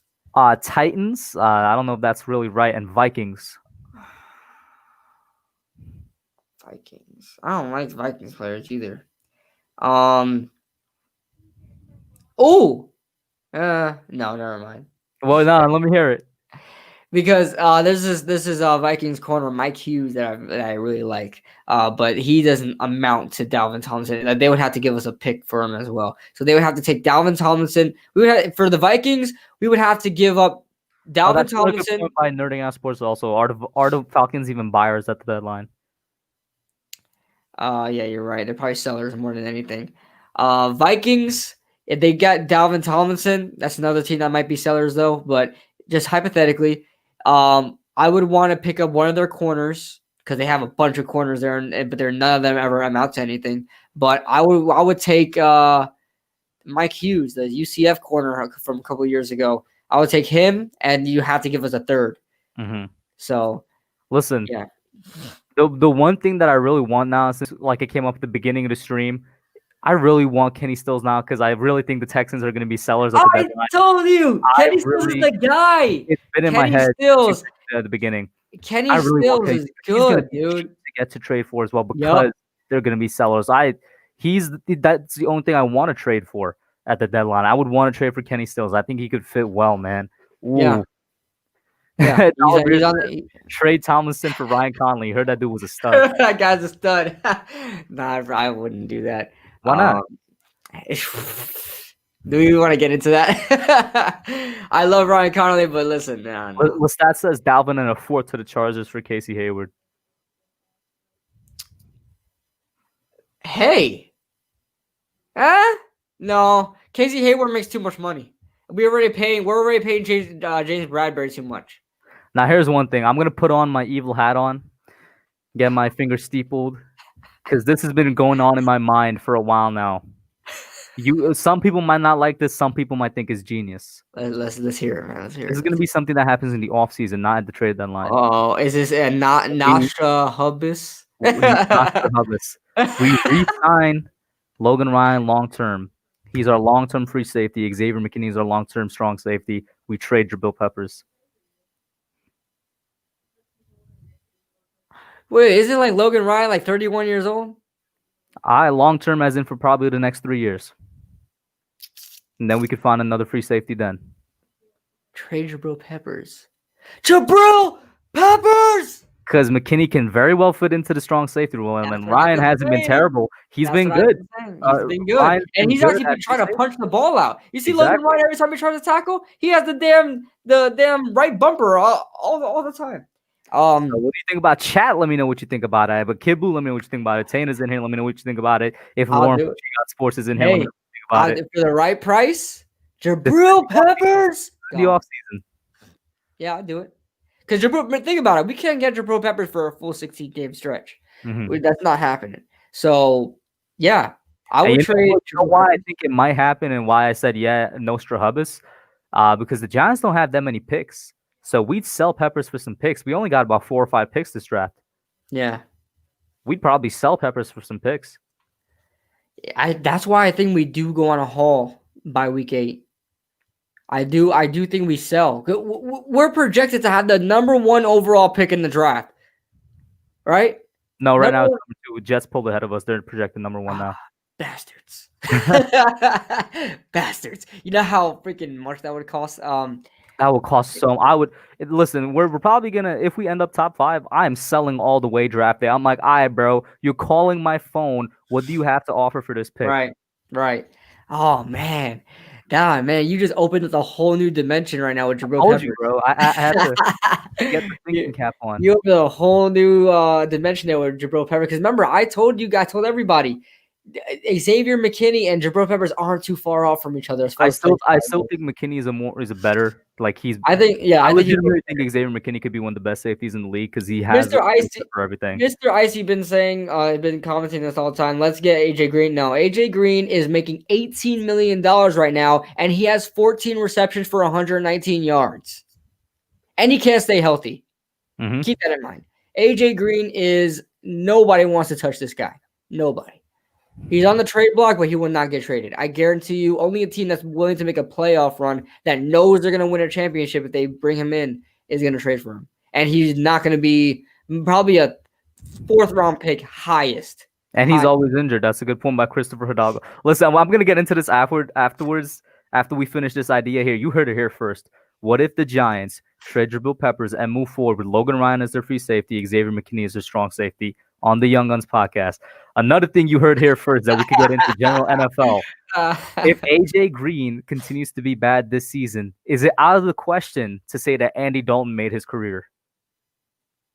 AJ Green has been doing well with like when AJ McCarron stepped in and like when Andy Dalton would get hurt. I mean, AJ Green, I think you could see, but in my opinion, you could see when a player is made. Like I think Julian Edelman isn't that good. I don't think Julian Edelman is that good, but I think Tom Brady really made him to be that good. Or like I don't want to talk about Wes. I think Wes Welker was good too, but you have to admit that he was made by Peyton and Brady. But I'll read that comment afterwards. But yeah, let's get back to the Peppers thing here now. Like, what are you doing with that? Who are you giving them to? I could already tell you already rock with the idea of what the replacement would be. Who are you giving them to? We first have to find out a team that needs a strong safety. Go ahead and look that up. I bet I still have it pulled up. I just gotta now Control FSS. Yeah. Or just S actually. Let's see. So I don't know if it's strong safety, but apparently the 49ers need a safety. The Colts need a safety. The Cowboys need a safety. I mean, yeah, they should. I don't know. Don't know. Oh, we got a don't know? Oh, shout out to PJJ in the chat. Thank you so much, guys, for the $10 super chat. He says, yo, what up, guys? I'm telling you all that OBJ trade backfired. Now look at our receiving core, trading away OBJ for a bust corner. Well, it was a safety. Bust safety and a defensive tackle and a mediocre bust corner. Who's the bust corner he keeps talking about? Was so stupid. Jamal Chase 2021. He's talking about Baker. Baker in no way was, I mean, yeah, it allowed us to trade up. I wouldn't say it was direct. Now, we're going to get into this afterwards. I'm going to leave it up because we already got our minds thinking about this Peppers thing. Mm-hmm. I'm going to leave it up. We're going to get into it when we're finished with this. So, like I said, Cowboys, Eagles, Falcons, 49ers, Ravens, Vikings, Washington. Those are the teams that need safeties right now. Ravens might make sense. The Ravens. The Ravens might make sense. Their freaking roster is a gold mine, man. I want Marlon Humphreys. No, I think if we give them Peppers, they're gonna figure out a way to make Humphreys and Peppers work. No, screw that. I want Humphreys or no deal. The Ravens would make a lot of sense. Deal. The Ravens, not only is their roster a gold mine, not only are they on a championship type run, I mean, we could get some good picks from them. Trying to figure out who they got back there. Yeah, or if they want to go and trade the older corner and trade Marcus Peters. Because Humphreys is their number 1. Peters is their number 2. I'd take Peters. He'd be dangerous in Baltimore. Yeah, he would. Best of luck to you, Jabril, in Baltimore. I'll take Peters. So yeah, Jamie Bradbury and Marcus Peters. Woo-wee. Any other team that jumped out to you from the ones that I listed out? I said Vikings, Niners, Colts. See, the Colts have a good team, but just not anybody that I'm interested in. You said who else? Raiders? No, I did not say Raiders. I said Vikings, Niners, Colts, Eagles, Falcons, Ravens, Washington, Vikings, and Well, Cowboys. we already talked about the Vikings. You're not trading with it in division, so you're not trading to You're not trading to Washington, Dallas, or Philly. The Niners is interesting. How about Jason Verrett? Because they have, I'd take Jason Verrett. It's a secondary need here, but the Dolphins could probably use him. I don't know what we get in return. Oh God, Dolphins. Imagine if we trade him back to the Browns. Who the hell is where Devontae Parker? His face is like, huh? I would not say no to Devontae Parker. I'll tell you that. Not Arizona Romero. They just locked up Buda Baker. He's their strong. What about Broncos? It's a secondary need. Broncos. Secondary, not as in the position, but primary secondary. It's a secondary need here for the Broncos. Courtland Sutton. They're not giving up Courtland Sutton, but they got Jerry Jeudy and KJ Hamler and Deshaun Hamilton. I still think Courtland Sutton, as of right now, not for the future, but as of right now, is currently their best wide receiver. Possibly, yeah, possibly. Dolphins have a bunch of picks if we give it to the Dolphins. Jabril for the beat up, old, and probably overpaid Von Miller. Why not? Why not? They're moving on. The new future is Bradley Chubb. Their new future is Bradley Chubb. Von Miller is like 32 years old. Yeah, why would we use a 32-year-old Von Miller? Edge rushers last. They have good production until they're like freaking 36. Like they last. I don't know why would they trade Von Miller now? Because they're moving on with Bradley Chubb. They could draft better. They're trying to stick with Von Miller for a couple more years and then move on from him. Screw that. No. Not the trade for Jabril Peppers, who's going to be their future. Jabril Peppers is young. I'd do it. If he could stay healthy. Von has an ACL tear. This man's not going to be good. Yeah, if Von can stay healthy, that's it. Yeah. So, I mean, yeah, there you go, man. I opened up y'all mentals, bro. You heard it here first. Jabril Peppers might be gone because we do have a good safety group there right now. Yeah. Now, let's get into PJ's Super Chat. How you feel about this? I will say this: the OBJ trade is definitely losing its shine as the years go on. But I still think we came out of it. I wouldn't say winners. Now it's looking more so like both teams just benefited.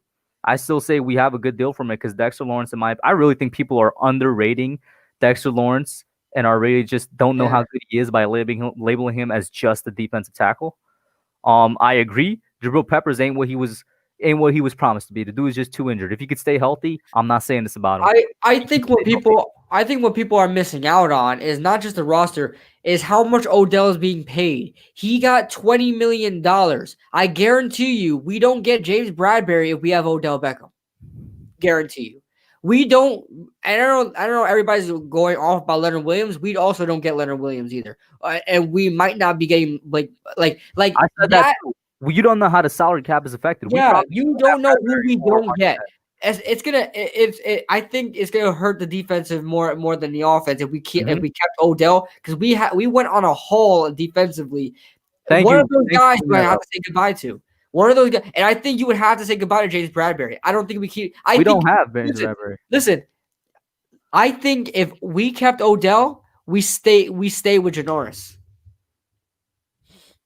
I think I don't know if we necessarily stay with Janoris, but guess what? We don't have a replacement for Janoris. No, that's exactly why I think we keep Janoris, because we don't have a replacement for him. But yeah, I was on I do the Fantastic Giants podcast with my man Dan from 5Y Football. It's a fantasy football podcast. But this came up because we're both Giants fans, the Odell thing.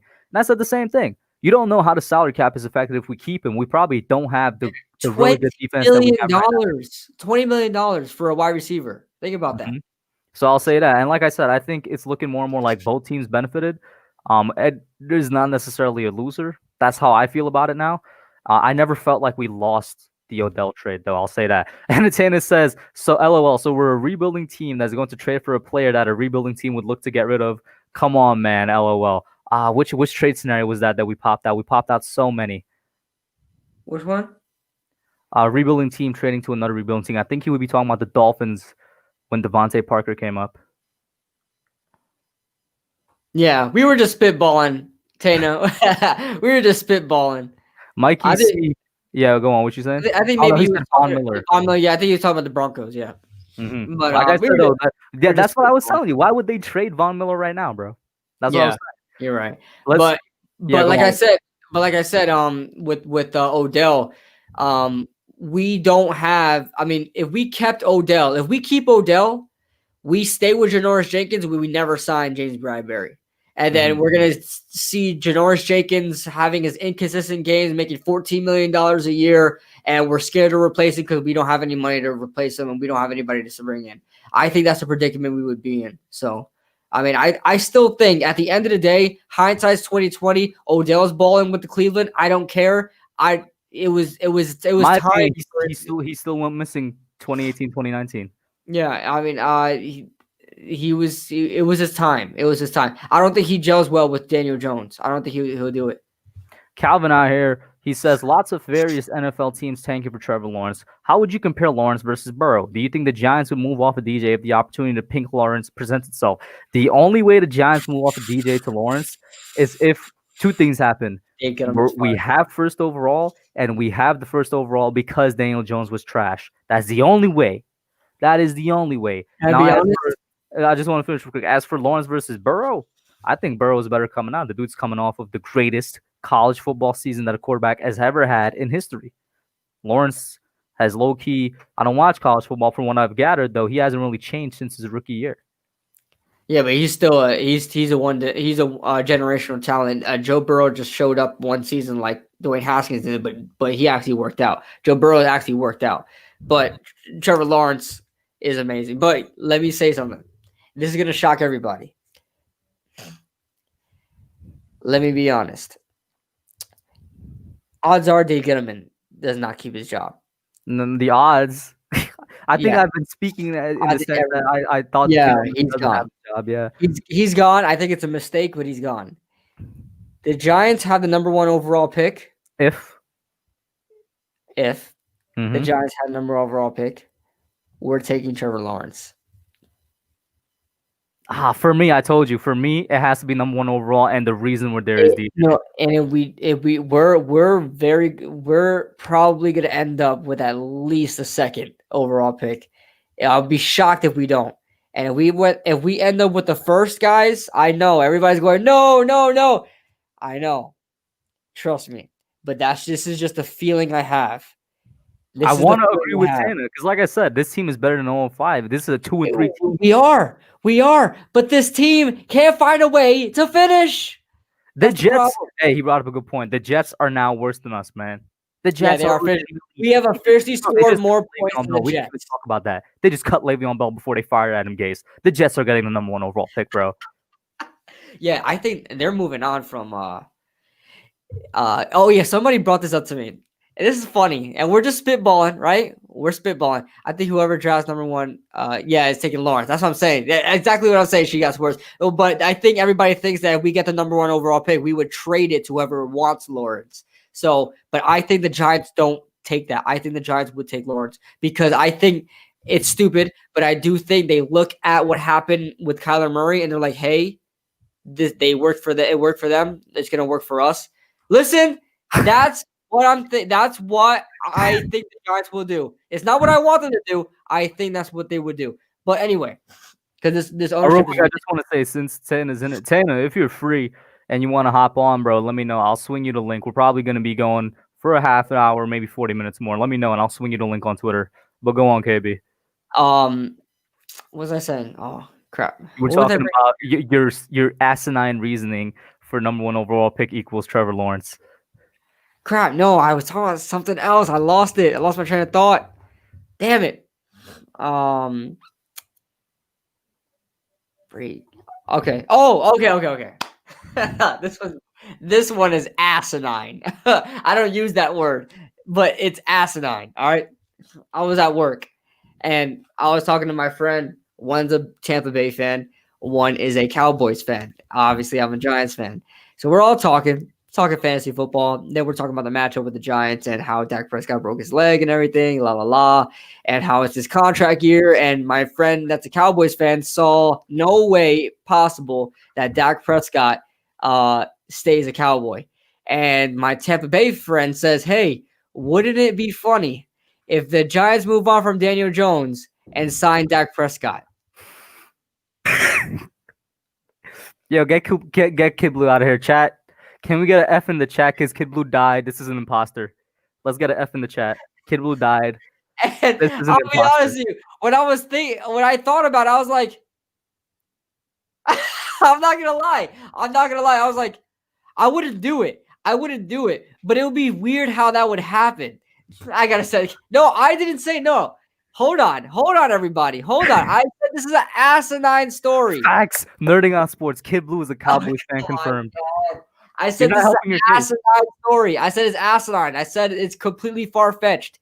But it's funny to think about that. Imagine that Dak Prescott, he breaks his leg. The Cowboys move on. And they stay with Andy Dalton, and the Giants get so desperate, and their ownership sucks, and they say, hey, Dak Prescott, come to New York. You'll be back with Jason Garrett, and then you'll be with a freaking Giant, and we shoo away Daniel Jones. Think about that. Wouldn't that be I just have one thing to ask you, bro. One thing to ask you. Can you turn around so we could see the star tattoo you have on the back of your neck? What are you talking about? Hold on. What are you guys talking about? I said this is a story that my Tampa Bay friend, he's not even a Cowboys friend, that he told me when we were all talking in our break room, talking fantasy football. I told you guys before I said it. It's asinine, okay? We got two people in here. By the way, shout out to Marjorie Simmons. I didn't even see when she popped in. Sabrini says, maybe I'm the only one, but imagine if Garrett wanted that. Garrett might low-key want that. And then Christopher Hidalgo says, unless Mara decides to blow things up and fires Judge and makes Garrett the head coach, there's no way that happens. No, because think about something. And this is why I don't think this is why I think Trevor Lawrence to the Giants is plausible. Because ownership is getting to the point. We talked about this a year ago. Back when we started, it was not even a Young Guns podcast because it was so young. Right. You made a video. Yeah. Right. The first time we collabed around, we were talking about how ownership is so terrible that they're going to start doing anything desperate. They're going to start getting desperate and doing things such out of the ordinary and like the Cleveland Browns and become the Cleveland Browns and just bring in anybody flashy and see if it works. That's why what I started thinking when he started talking, because he started to like convince me that they would do that, because he's like, hey, Jason Garrett there, he's the offensive coordinator. It worked with him, Dak Prescott. I was like, oh my God. I said, oh my God, if ownership freaking does that, no freaking way they would freaking do that, man. I have no faith in ownership. The next level of. But that's what I'm saying. Nothing surprises me with this ownership anymore. It's not gonna. If Dave Gettleman is gone, all hell breaks loose. If they fire Dave Gettleman, all hell breaks loose. Guarantee you. What I'll say is, if they fire Dave Gettleman and they got an incompetent replacement, then that happens. Listen, Louis Riddick has been linked for the Giants forever. Louis Riddick comes in there. He's the one that hated Daniel Jones. Yes, Louis Riddick hated the thought. Let's talk about it for a second. Why do people want him? Let's say we had Louis Riddick for the past 3 years. He speaks smart on ESPN. Listen. If we had Louis Riddick for the past 3 years, this is what our team would look like. He still would have taken Saquon, but he would have taken Dwayne Haskins, and then he would have taken Isaiah Simmons. Our team is a lot worse off. Yeah. And Louis Riddick is all about the flashy players. She Got Sports says, what do you guys think of Fields? I mean, he hasn't played yet this year, so I guess we have to wait until his season starts to see how he plays this year.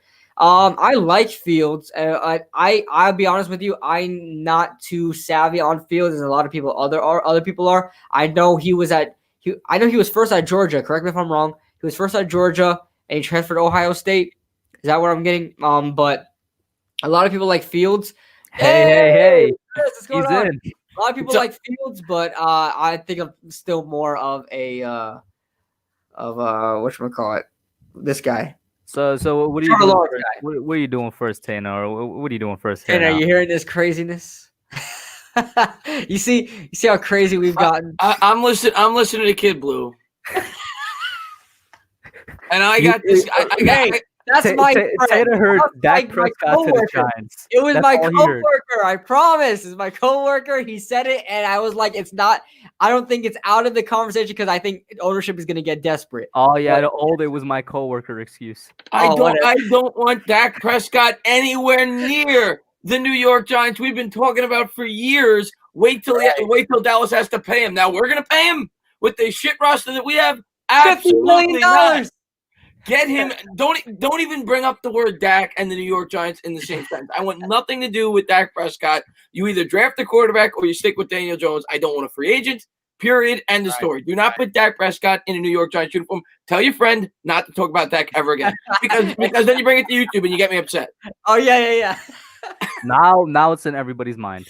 Now it's there. Now it's in everybody's mind. I want to get your honest thoughts on this, man, because I was thinking about it and I was like, ownership is really fed up with everything right now. Like they're ready to just do anything to make sure that the Giants are moving forward. What do you think about, say, would the Giants go ahead and they get rid of Dave Gettleman, or maybe they even keep Dave Gettleman, who knows? But either way, say they got the number 1 overall pick. Do you think they go Trevor Lawrence?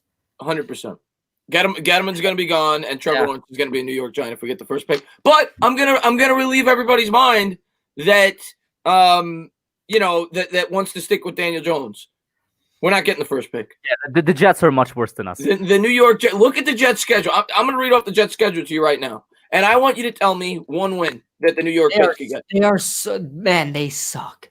We suck. They suck with 3 exclamation points. Before this game we had just now where we scored 34 points, we actually had the least amount of points scored in the NFL, but we beat them with this game. We're over them with this game. I was gonna say, before we played the Cowboys, which I think probably was our best game of the season, I thought we were worse than the Jets. But after we lost to the Cowboys, and after the Jets released Le'Veon Bell before they fired Adam Gase, I'm like, they're officially the worst team in the NFL. I want you to find a win for me. I'm going to read the schedule. Go ahead. At Miami.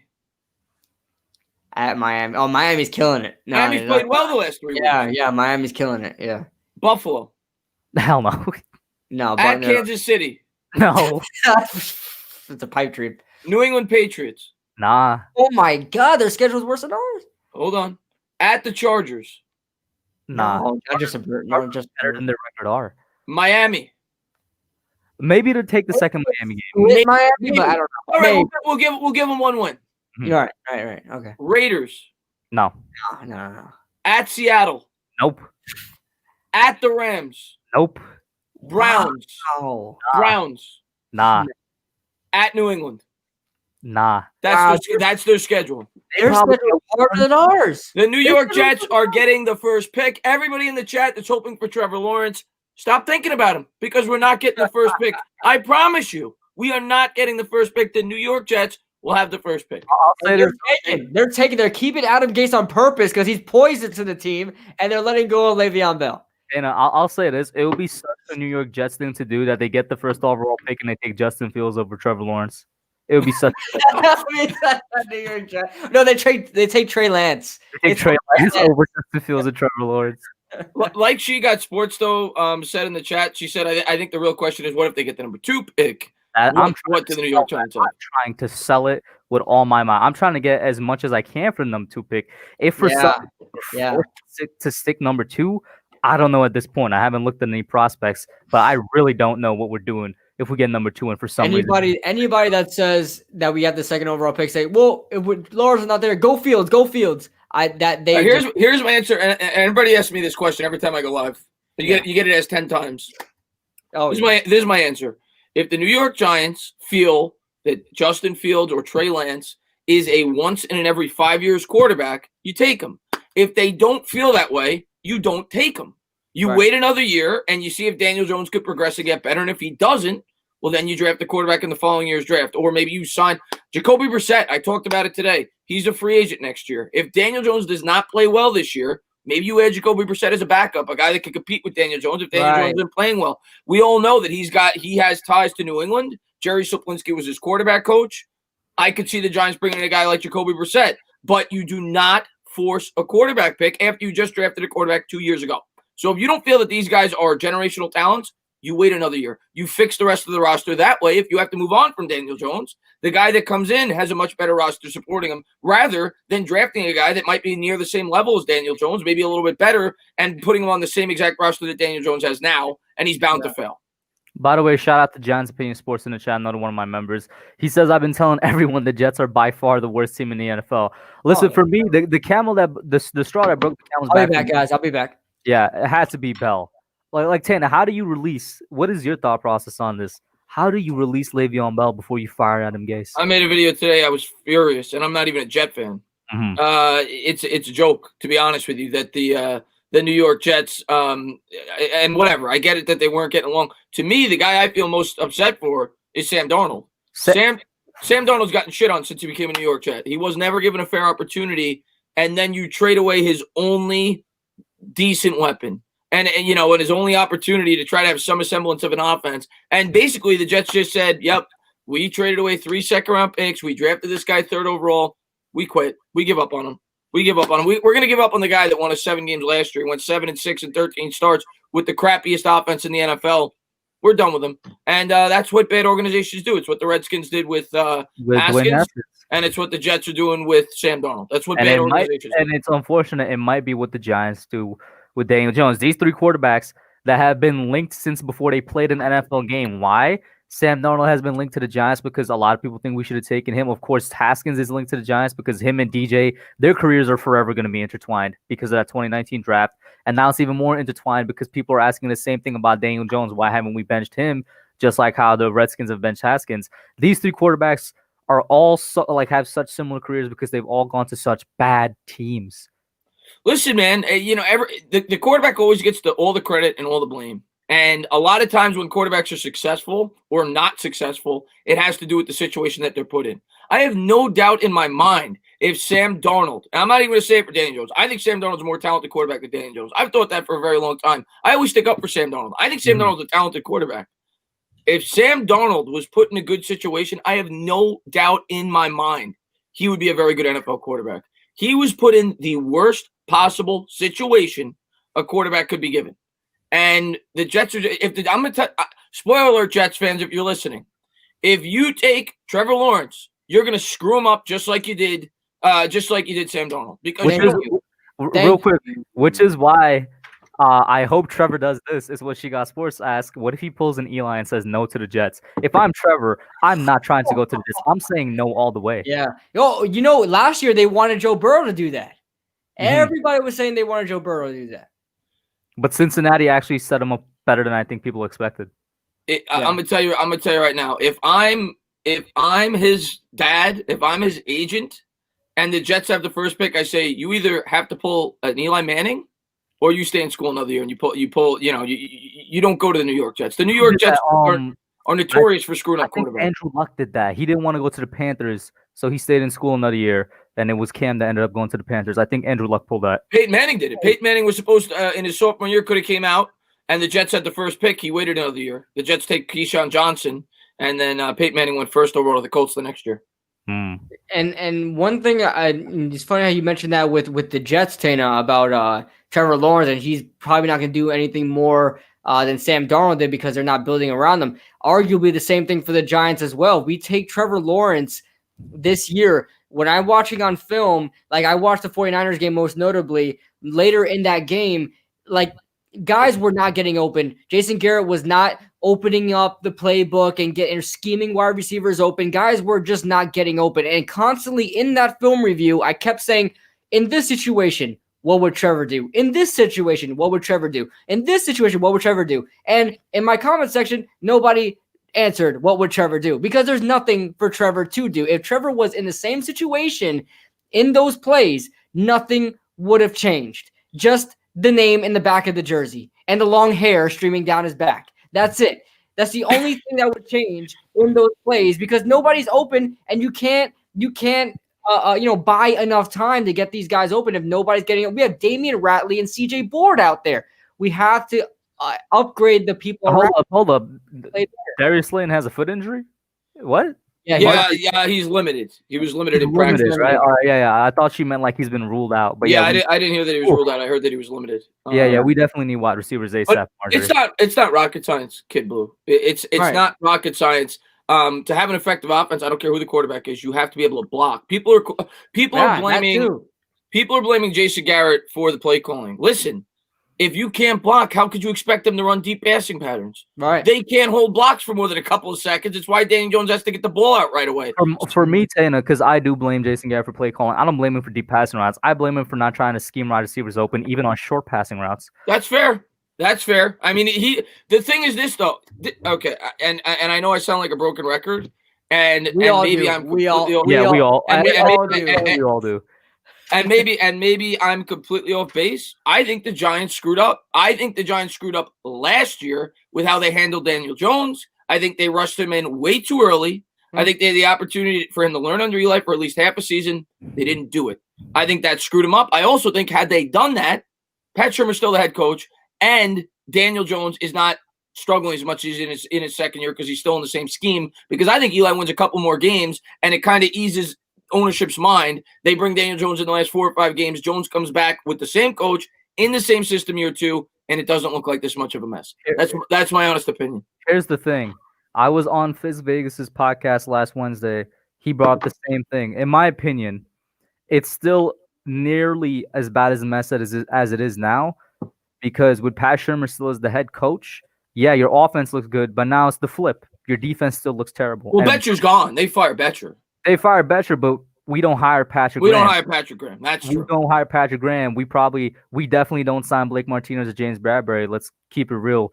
That was a combination of the coaching staff, the new coaching staff, and Dave Gettleman with those free agents. So I think we were just kind of like in the flip situation. Yeah, Daniel Jones looks better. And you know what? Maybe in the long run, that is better. It's always better for your quarterback to progress and for him to get better each year. I love Joe Judge. Better. Yeah, I love Judge. I love Joe Judge. Probably looks like trash this year. I love Joe Judge. I'm happy he's here. But what I say is this. For everybody that's complaining that Daniel Jones off to a really slow start, and don't get me wrong, if he doesn't improve for the next 11 games, I'm going to get on him a lot. But for everybody that's complaining that Daniel Jones is struggling early on, you're the same people that put him in this situation. You were complaining to get Pat Shermer out of here. And then you made him forced to learn a completely new scheme with no preseason, and you expected just to pick up like that. You wanted Shermer gone. Well, by getting rid of Shermer, this is what this creates. He's got to learn a completely new scheme that he was never drafted for in the first place. He was drafted for Pat Shermer's scheme because they thought he fit it well. And you guys wanted him gone. Well, you got him gone. And now you can't expect Daniel Jones just to pick up where he left off. That's my take on it. It's his second year. But Kidblue, if you got anything else to say other than, it's his second year. But if you got anything else to say. Yeah, I mean, like Tana said, we sound like broken records and people are just not getting it through their heads, man. It's just like, well, we're trying to explain it to you guys. The same thing with Andrew Thomas as well. Yeah, you know what? Let's get into that a little bit more. Yeah. Since Tana's here now. People are already giving up on Thomas, which is even more. I'm gonna say it's just retarded. Yeah, but retarded. He's 5 games into his career, his rookie season. Before Tana jumps in, Jesus Christ! Before Tana jumps in, Tana, I've said this in the beginning.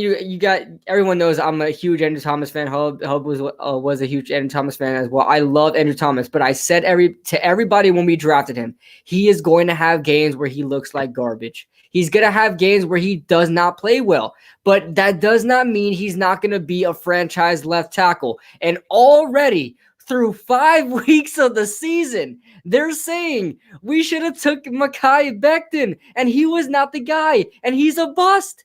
I was like, you got to be kidding me. I was like, I thought this would happen already, but not through 5 weeks of the season. The word that got Janoris Jenkins cut, retarded. Yeah, the word that got Janoris. I don't know what to add to that. I mean, he's 5 games into his career, and exactly. And you have to take everything else into account. He's playing on an offensive line. They have a completely new blocking scheme. All these guys are almost like rookies in a completely new blocking scheme. It's more of a power run blocking scheme. And you have a quarterback. I'm going to go back to Daniel Jones because the quarterback has a lot to do with the way that the offensive line performs, being able to read pre-snap coverages. He's learning a completely new language this year in a new scheme. Daniel Jones, we all know, is not the best at pre-snap reads. That was one of his biggest weaknesses last year, zone coverage, because he was rushed in, and he's a young quarterback. You're telling me that doesn't have anything to do with the fact that Andrew Thomas is probably struggling a bit? He's 5 games in. He's 5 games in. It's crazy how we have to say this. It's crazy. I can't believe people are making YouTube videos talking about whether or not we should start to panic about Andrew Thomas 5 games into his career because PFF says he has a low number. Give me a break. Oh, God. Oh, my God. I can't believe we have to say this. I can't believe we have to be these type of people to constantly sound like I'm tired of making videos like this. I really am. Like, it's why I stopped. It's why I stopped. Yeah. I need the Giants to prove me right already because every week I have to go out there and put on some armor and get ready for the Tank for Trevor squad that's flooding my comments every freaking week. Oh, and they're serious. They are serious. Real quick, Marjorie, it's not we definitely are because we're still running with 4 wide receivers. So Austin Mack is going to see the field quite a bit come this Sunday. Yeah, I'm excited about Austin Mack. Thank God Damian Ratley's gone, man. Oh, my God. It's such a freaking terrible pick. I think he has 2 catches out of the whole 5 weeks, about 2 catches and like 10 targets. Like, he's dropped like 6 passes. Damian Ratley, I like this upside when we brought him in, but yeah, he's done nothing since he's been here, and we might as well see what Mac has. I hope he gets an opportunity. Well, like you said, we only got 4 wide receivers right now? Yeah. 4. Which I said last week was stupid on Joe Judge's part that we rolled into the Cowboys. The management has been terrible.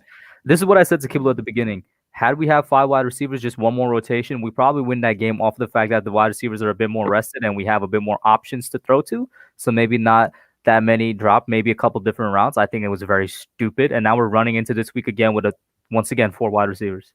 Check it out. We lost Sterling, and then he was our 5th. You know, he was our the 5th guy. And then we lost him. That brings it down to 4, and we never added another guy after that. And we're still sticking with 4 wide receivers. And think about this: C.J. Board and Damian Ratley as our 3 and 4. You have got to be kidding me. You have got to be kidding. You have Sammy Watkins, a former 1st-round pick, as a number 3 receiver on the Kansas City Chiefs. You have a bunch of teams out there that have former 1st-round picks as their 3 and 4s. And we have C.J. Board and Damian Ratley as our 3 and 4, and there's no 5 or 6. If they got cut tomorrow, our 3rd and 4th receivers, if we cut them tomorrow, nobody would pick them up. Nobody. Practice squad, right? That's our 3rd receiver. Nobody would pick them up. So what's up with Corey Coleman? Do you re-sign him or nobody's picking him up? Yes, bring him in. Just why not? I mean, why not? I mean, I got to think there's a reason why they didn't bring him in. Maybe they felt like he lost a step, but I mean, he's better than these guys. I mean, but I don't know, man. Our wide receiver. That's the other thing, man. People. That's the other thing I'll say. We have no talent at that position. How do you? And I'm not. People say it's excuses. It's just being realistic. How do you expect Daniel Jones to prosper with the receivers that we've provided him with in this new scheme? Only 4 of them. And only 4 of them. I don't know. Oh, shout out to Sabrina. Thank you, man. This means a lot. She says, I really appreciate you guys. I was so upset during last game. Not because of the Giants, but because of people's comments. Yeah, Giants fandom is low-key getting toxic. You know what I've noticed? I wasn't even mad at the losses so much as I was mad at the people flooding Giants social media, whether that be Twitter, YouTube, anything, Instagram. Like everything they say is so outlandish, and it's only the bad things, only the outlandish things and the nonsensical takes are getting out there into the world. And that's what the owners are listening to. And that's what they're ultimately going to respond to. So they're going to fire Dave Gettleman. They're going to get rid of Daniel Jones. They're going to bring in Trevor Lawrence. They're going to reset everybody. And they're really, I don't even think those Giants fans want us to succeed. They just love to complain. I think they're just toxic. Yes, they just want to always be miserable. They must have used to be Philly fans. I mean, they must. By the way, shout out to Benjamin Wynn in the chat, man. But when Eli Manning was the quarterback, social media wasn't nearly as big as it was now. Eli Manning would have went through the same stuff Daniel Jones is. Yeah, because Eli Manning would not have survived. This man would have been gone by week 5. What are you talking about? With the way that the New York Giants operate now, you're probably right. It's crazy. But yeah, it is what it is. And I feel bad for Daniel Jones. I never thought Daniel Jones was an elite quarterback. I thought he was a good quarterback if you gave him the right pieces around him. So, yeah, if you could get Trevor Lawrence, I can't blame the Giants for that. If Trevor Lawrence is supposed to be this otherworldly quarterback, but that shouldn't be what we're thinking about right now. We should be thinking about trying to improve the player on our roster at the quarterback position and try to improve the surrounding roster. You look at the worst teams in football, they're always bringing in a new quarterback. The new hottest thing. How many quarterbacks have the Cleveland Browns gone through over the course of their 20 years? How many quarterbacks? Name a team. And so all these the Jets, all these bad teams, because they don't fix the rest of the team. They just think a quarterback's going to be a magician and he's going to come in there and win football games. You know how many talented quarterbacks have come into horrible situations and been awful in the NFL because of it? Carr, perfect example. Jameis Winston had a lot of talent, didn't come into the best of situations. There's been a number. Sam Darnold. There's been a number of very talented quarterbacks that have come into the league and they've become nothing because the teams that drafted them didn't know how to support their quarterback. Real quick, since we were talking wide receivers, a couple people in the chat throwing out the name Cody Latimer. Has Latimer been picked up? What? I don't want no damn Cody Latimer. No, they're saying he was solid and he's probably better than CJ Board or what we have at 3 and 4. Didn't Latimer get arrested or something? Yeah, he got arrested. That was something understandable though. Like somebody tried to rape his kid, and so he went and beat him up. Oh, okay. That's why I'm like, I'm not really putting that against him, man. Listen, Cody Latimer is just like Sterling Shepard. He can't stay healthy. I prefer Benny Fowler over Cody Latimer. Even though Benny Fowler last year, by the way, wasn't that bad. Have a good season. Didn't really I saw him. He's playing. I think he was on the game. Saints. Yeah. He's there. Yeah. So since we were talking wide receiver, another position that all of a sudden got very thin, outside linebacker. We lost our 2 starting ones. Carter's out for the season. Zimenez is out for at least 2 or 3 more weeks. We're down to Fackrell and Golden. And while that's an okay starting 2, there's literally nobody behind them. Carter Coughlin, Cam Brown. Yeah, that's it. Baby. I mean, people have talked about bringing in veterans off the scrap heap. I mean, I'm okay with that. But at this point, try to develop the young talent. Give Cam Brown an opportunity. Give Carter Coughlin an opportunity. What do you got to lose? We're 0-5. Let's see if they got something going forward into the future. And then next offseason, I expect them to try to address that in free agency. Bring in one of the better edge rushers. I think we need it. It's definitely our biggest need on this football team. Yeah, and they've been playing well. And this was the starting 2 that I expected to see at the beginning of the season was Fackrell and Marcus Golden. So I guess that's a step up, but we don't have any depth behind them. So I like Lorenzo Carter. I thought Lorenzo Carter was going to have a good year. It's unfortunate. I thought he fit the scheme very well, and the injury, it sucks because I thought he was playing well. The stats may not indicate it, but I thought he was playing pretty well. Lorenzo Carter was just bound for a breakout year with the change of scheme and him being reunited with his college coach and everything. Like everything was going his way. He was the only player from the offseason that dominated in the offseason that was having a good season. Everybody, I said this earlier too. Everybody else that dominated in the offseason is not having that good of a season right now. You look at Nick Gates, Will Hernandez, Devontae Downs, who earned his job in the offseason, just lost his job to Tay Crowder. Lorenzo Carter was the only person that sort of translated what he did to the regular season. Yeah, 100%. Absolutely. Cam Brown sees a baby Ligma says, you know what? Give him a chance. Why not? Nerding Out Sports says, bring back the man Olawale Batiku. Yo, I mean, yes, what we got to lose? Bring back Olawale Batiku. Our dude Olawale, man. That's right. You got him on the channel. I remember that. Yeah.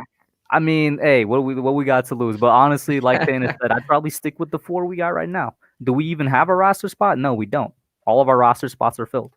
You know what I'm saying? They brought up that guy, Trent Harris from the Dolphins, just like the Ryan Lewis from the Dolphins connection. If that works out, that works out. Okay, so we sent Lorenzo Carter to the IR. Who do we fill in for that in his place? That's what I'm saying.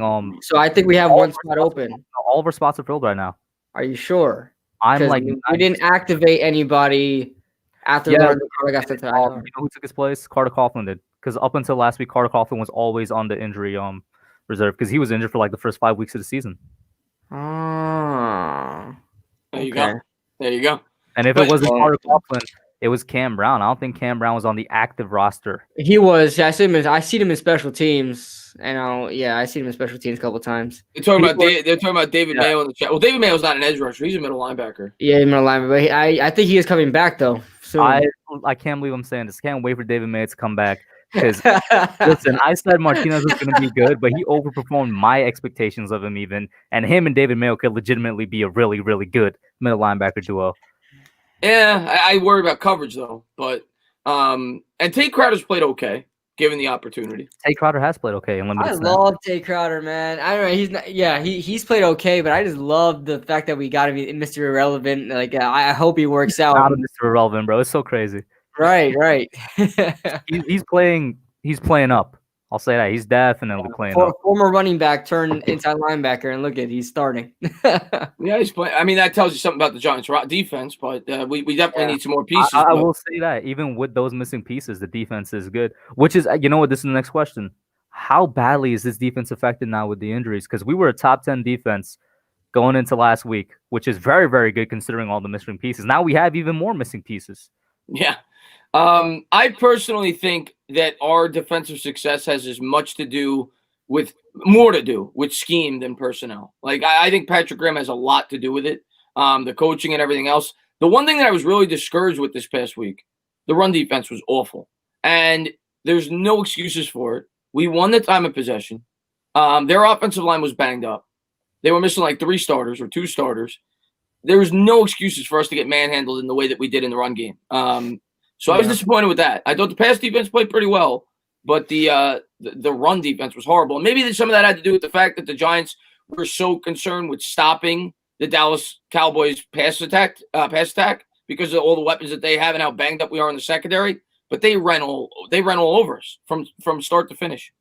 Before you go, Kidblue, let me just get the super chat real quick. Shout out to PJJ again for the $2 super chat. He says, any young GM you want to get the job. We'll get to that after this topic. Kidblue, continue. What was the question? So I lost the question. How much is this defense affected now? Because we already had a lot of missing pieces, and we were managing to still somehow be on that top 10 defense type of list. How much is it affected? I think it is affected. I don't think it's as bad, and this is not to like beat down on Lorenzo Carter. I don't think it's actually affected at that bad. I just think it's going to affect the depth. I think Marcus Golden and Kyler Fackrell are going to have to be out there a lot longer. But if you look at Kyler Fackrell, he's been balling out so far this season. I've had no complaints about Kyler Fackrell, especially in coverage. I mean, crying out loud, he had a pick 6. And Marcus Golden, in his limited amount of snaps, have been showing up. I remember, when me and Hub streaming last game, and we seen Marcus Golden's first play clothesline a guy. So so they make plays out there. It's the only thing is at the depth. I don't think anything's pretty much going to change. I know Jabril Peppers, we're missing him right now. No, he came back, didn't he? Peppers is back, yeah. Peppers is back, yeah. So I don't think we're really missing anybody. I think it's actually going to get stronger when McKinney comes back and Mayo. So that's when those dudes come back. And I do want to say, Fackrell, I think, is as of right now performing just a little bit above my expectations of him, especially with the pick 6. That I didn't even have that expectation of him. And Golden, for what it's worth, is still playing for that contract, so he still got that motivation on him. And I think we'll be all right on defense. I said this on live stream with KB, and I watched Tana's video, and I said it there too. I agree with you, Tana. There's no excuse for the run defense to be as bad as it was in Dallas. Yeah, it wasn't necessarily the total yardage they got, but it was just like whenever Zeke was on the field, he was getting like we could have stopped him 2 yards behind the line of scrimmage, and he just finds a way to get an extra 3-4 yards. I was baffled. I know Ezekiel Elliott is a master at doing that. He's been doing that ever since he was at Ohio State, just finding a way to get extra yardage. But oh my God, it was every single rush. He was out there. The thing that annoyed me more than anything else was they didn't even have a big run. Like their longest run was like 8 yards the entire game, but it was just constant 4 yards, 5 yards, 5 yards, 5 yards. Like we never got to stop. I think maybe 2 yards was their like lowest carry the entire game. They only ran for 129 yards on like 25 carries, which is just under 5 yards a carry. But every carry seemed to be right on that average. And like, it was bad. This is not the whole reason, but I certainly think it was one reason. The run game started getting going when Carter went out.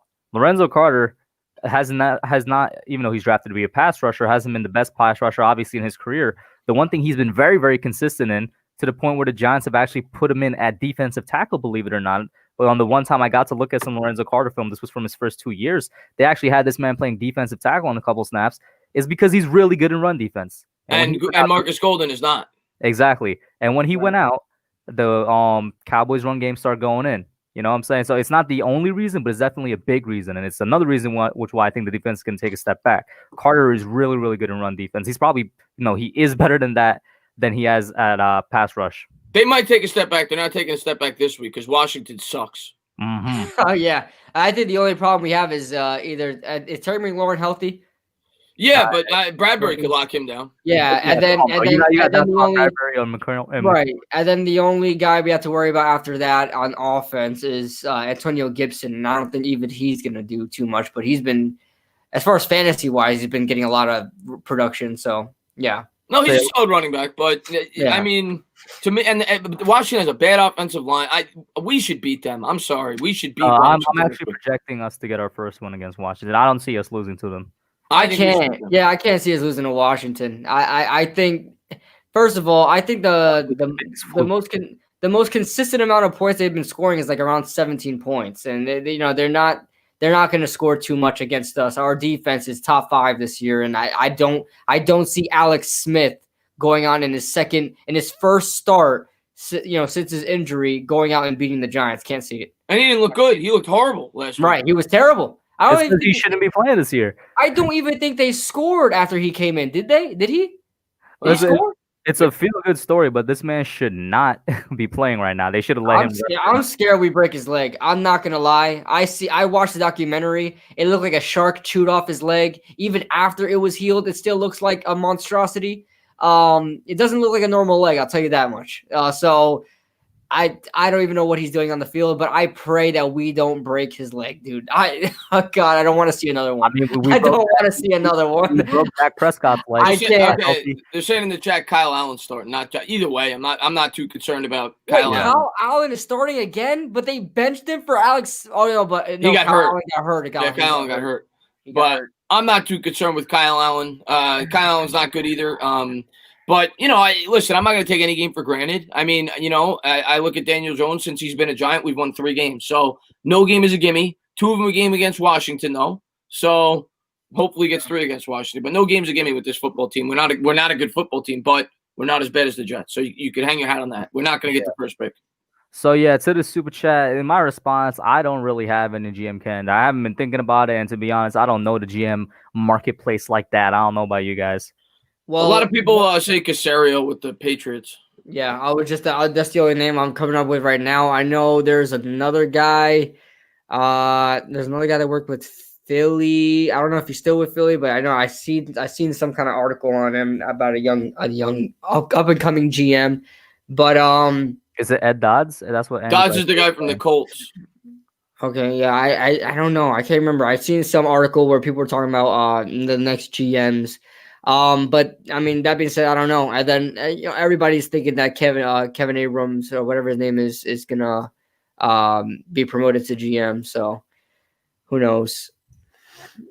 I just want to say Giants Opinion Sports is completely correct. I don't know why you all like this, bro. We're going 11-5. 11-5 to 11-5, baby. Come on. Giants Opinion Sports, put down the ganja. The greatest comeback in NFL. Get off the weed. Get off the ganja. We're winning every single game. Come on. I mean, you know what? I'm gonna do this again, bro. Listen. We beat Washington. We beat Eagles. We beat the Eagles, right? Let me pull up the Giants schedule real quick. Giants 2020 schedule. All right. I'm gonna buy until the Eagles. Now you're gonna lose me. Go ahead. All right. So now you're gonna lose me. we beat Washington. We beat the Eagles. We're 2-5, right? We're 2-5. Oh god. Right. The Buccaneers, please. James Bradbury's gonna pick off Tom Brady like 3 times during that game. All right. Okay. All right. So we beat the Bucs. Okay. Right. The Washington again. We beat them again. All of a sudden, we're 4-5. Okay. Right. The Eagles again. No problem. We haven't beaten them in 100 years. We'll beat them twice this year. By that point, Jalen Hurts will be starting for the Eagles. Okay, so we beat them 5-5. Okay. Bengals, Joe Burrow is gonna get injured. We beat them. All right. He's a rookie. We're gonna beat him. He's a rookie. We're gonna beat him. Seahawks. Russell Wilson's gonna take a week off because he's like, I got this MVP thing in the bag. He doesn't want to get injured. We beat the Seahawks. You know what I'm saying? No problem. Daniel Jones is gonna get his revenge game against Kyler Murray because he lost to him last year. Come on now, revenge is a strong motivator. Right. The Browns. I believe all this so far. Need I say more? The Browns. We beat them. Yeah, I think you do. The Ravens, the same thing as Russell Wilson. They're going to be resting their starters or Lamar. Ravens is like a bye week. The Ravens is like honestly, the Ravens, are they even going to show up? We'll win by at least 30. Yeah, and then the Cowboys, Andy Dalton's going to fall off by that point. Come on. You know what I'm saying? He's a ginger. Yeah. Come on, man. You kind of just convinced me. I think we're going to go 11-5. Exactly. Matter of fact, I'm gonna make a video on it tomorrow that we're running the table.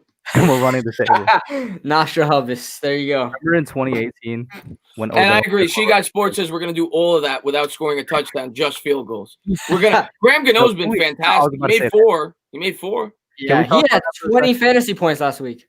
Is Graham Gano one of the best kickers in the league right now? Yes. Outside of Justin Tucker, is he the best kicker in the league? Pro Bowl. He's making a Pro Bowl. You want to hear a great stat for the New York Giants? Graham Gano is our leading scorer, and Daniel Jones is our leading rusher, which is where you want to be week 5 through the NFL season. That's exactly where you want to be.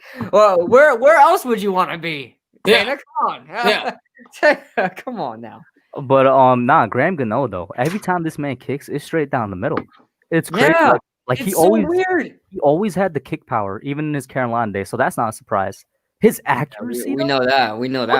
What surgery did he do on his injury to get this accuracy? His accuracy, every single kick is straight down the middle. Graham Gano's been great. I mean, it's kind of like Rosas was 2 years ago. So he definitely hasn't been our problem. The problem is he's been getting too much practice because we haven't been scoring touchdowns. We've been settling for field goals, but he's been doing a great job. He's the only reason. Be honest with you, he's the only reason we were in that game on against the Cowboys. He made a 55-yarder. I think he made a 53-yarder. 55, 50, and 53, something like that, and then a 34. Yeah, he's been great. He's been great. Where should we rank Andrew Thomas at wide receiver? He should be a wide receiver number 5. I'll tell you what, for everybody in the chat complaining about Andrew Thomas. He has a 2-point conversion, baby. He's got 2 points. Tell me another wide receiver who's caught a pass, another left tackle that's caught a pass this year. Andrew Thomas. Rookie. Yeah, Mekhi Becton didn't do that, guys, just so you know. Tristan Wirfs with Tom Brady? Nah, he didn't do that. Come on now. Who's the other guy? Jedrick Wills? You kidding me with Baker Mayfield and Odell as his red zone threat? Andrew Thomas. We need another wide receiver. Make him wide receiver number 5. Move Nick Gates to wide receiver. Speaking of, I need to hear your thoughts on Nick Gates, Tana. Maybe you can bring me back, but I am almost done. I've been telling everybody, Tana, when we were doing our roundtable, I told everybody Nick Gates sucks. Well, Nick Gates had 2 costly penalties this last week. Yeah. And he's been snapping the ball very high. Yeah. But I still want to root for Nick Gates. He's feisty. He's feisty, but he can't run block on the inside, man. He's just letting everybody through. I don't know if he's the center of the future, but I think at a bare minimum, I think that Nick Gates is going to be a nice piece to this offensive line, whether it's in a backup role and a guy that could step in and play any spot. I don't know. I don't know if I'm sold on him being a center going forward. I'll say that. Yeah. And at that point, I don't know. Maybe you put Lemieux in there. Maybe you draft the center. But he's our best option right now. Well, we didn't draft the center. Instead, we let the Cowboys get him. Yeah, Biotish. Yeah. I wanted Biotish so bad, and he did come in at one point last game too. Yeah, I like Gates though. I want to root for Gates. He's one of those guys I'm really rooting for. But I agree, he hasn't been playing that well. Another offensive lineman. Why isn't Matt Peart projected to start this week? Your reasoning? Well, for me, the guy was projected to be a project with upside coming in. He's coming from UConn, a little bit undersized in terms of the weight department. And you're going up against 2 elite edge rushers. So to me, this is not the week to put him in. I wouldn't put him in. I mean, if you waited till this point, I'm not putting him in against Washington. It's probably the best duo we faced outside of Pittsburgh in terms of the edge rusher department. So, I don't think it's the right week to bring him in. I want him to be in as soon as possible, though. But I'm trying to think of the schedule. Who do we got? We got the Eagles up next. Maybe you put him in against the Eagles, but it's a short rest. It's Sunday to Thursday. So maybe you put him in against the Bucs. That's probably the best day to do it. It's almost like a bye. You get an extra 4 days to prepare because you play on Thursday.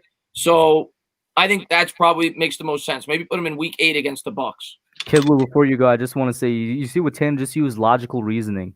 That's why I said he's starting at earliest week 8. I did say that, Matt Peart. It looks like my predictions come through. You thought he was going to start already, but no, I said we would see him by week 4, and we saw him exactly at week 4. We did. We also saw Shane Lemieux playing fullback. Yeah, twice. That's God. 2 weeks in a row, right? Twice, yeah. What's up with that? Where the hell is Eli Penny? What the hell That's is what Eli I'm Penny wondering. doing? But hey, yo, Shane Lemieux moves fast for a big guy, so I guess it makes sense. They really had this man out there at fullback, bro. Jesus Christ. Speaking of which, do you think Garrett sticks with opening up the playbook this game again, or was last week a one-off thing? Because last week was the only week he really opened up the playbook. I think he just knew how to work that defense because he knows the defense. He's been there. I just think he knows what their weaknesses are. But I think it starts to open up a little bit more, but I don't think we get as cute as we did last week. I think we're going to continue to open it up. Maybe we don't get as cute in terms of the end around Seven Engram and the flea flicker, but I think you're going to continue to see this team throw the ball down the field. I do, and I think that's why I've said all along that I think this offense is going to look much different in the second half as opposed to the first. I think they'll get more comfortable. I think the offensive line will improve week in and week out. And I think it's going to be very similar to 2018. 2018, we sucked the first half of the year in terms of the offense. The second half, we played much better. A lot of that had to do with the fact that the offensive line dramatically improved. So I think it'll be something similar this year. I think you'll see the offensive line improve over the last 8 games. And yeah, I think the offense will continue to grow each week. I think we'll take more shots down the field.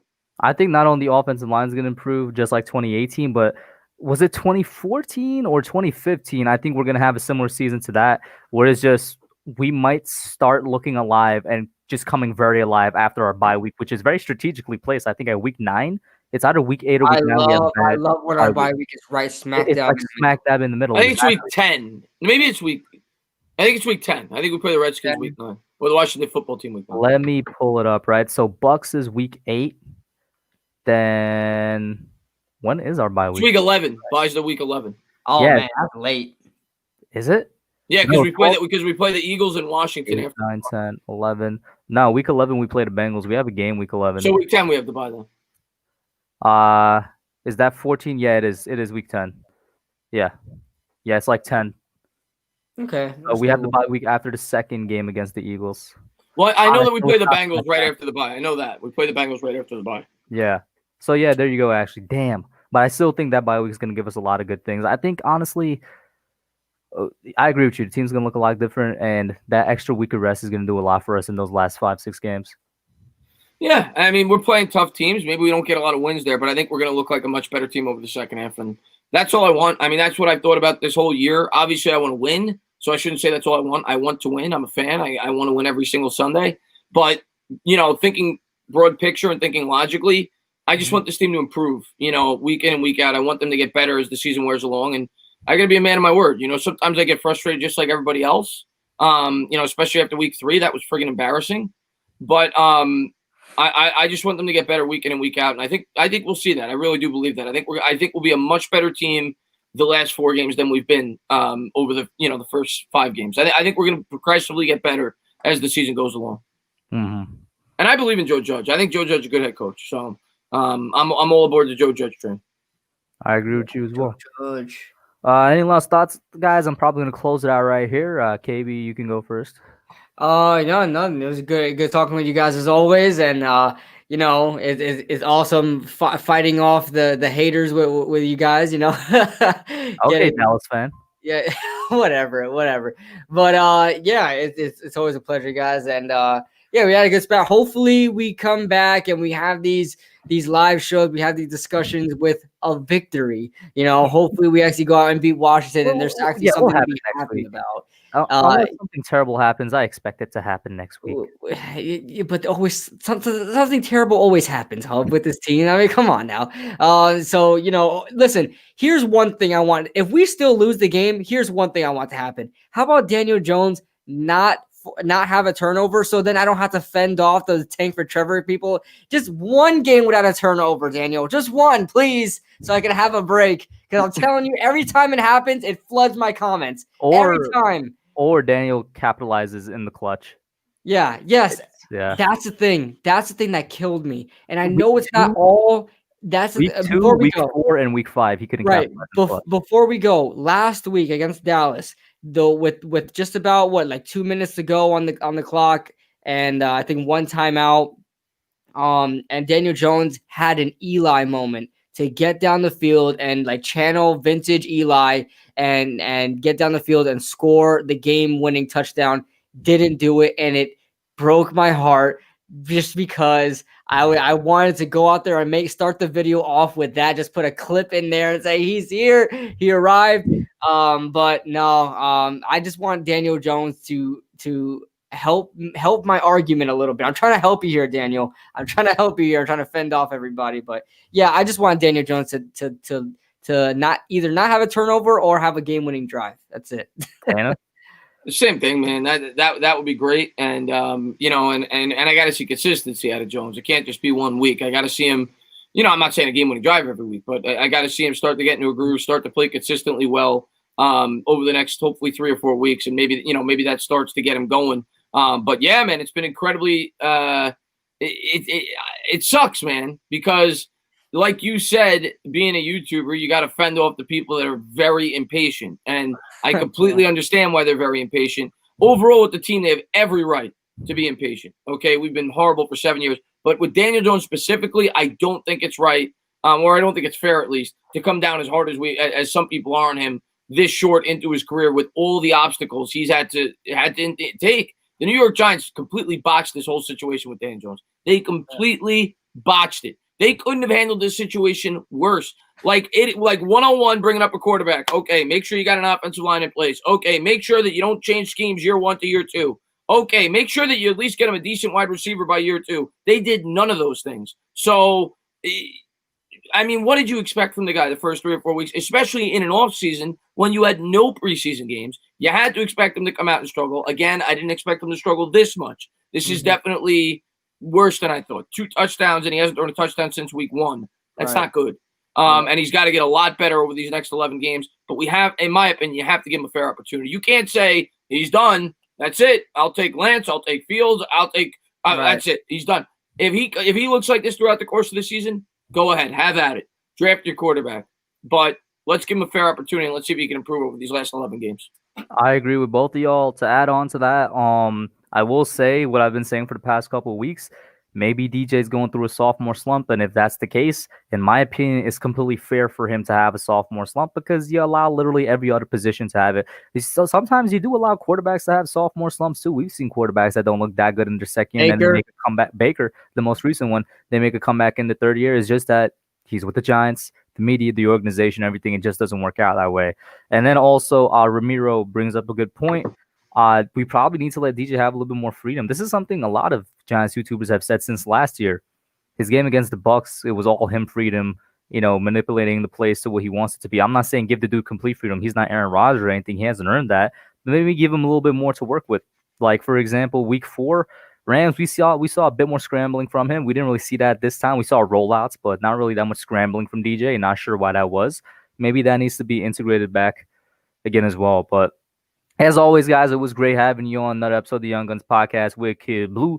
Tana popped on the end. Thank you so much for that. Shout out to everybody in the chat. Ramiro, Vets, John Spina Sports, Nikki, Marjorie, Simon, everybody that was in here, man. Thank you all for tuning in. That's it for now. We're out.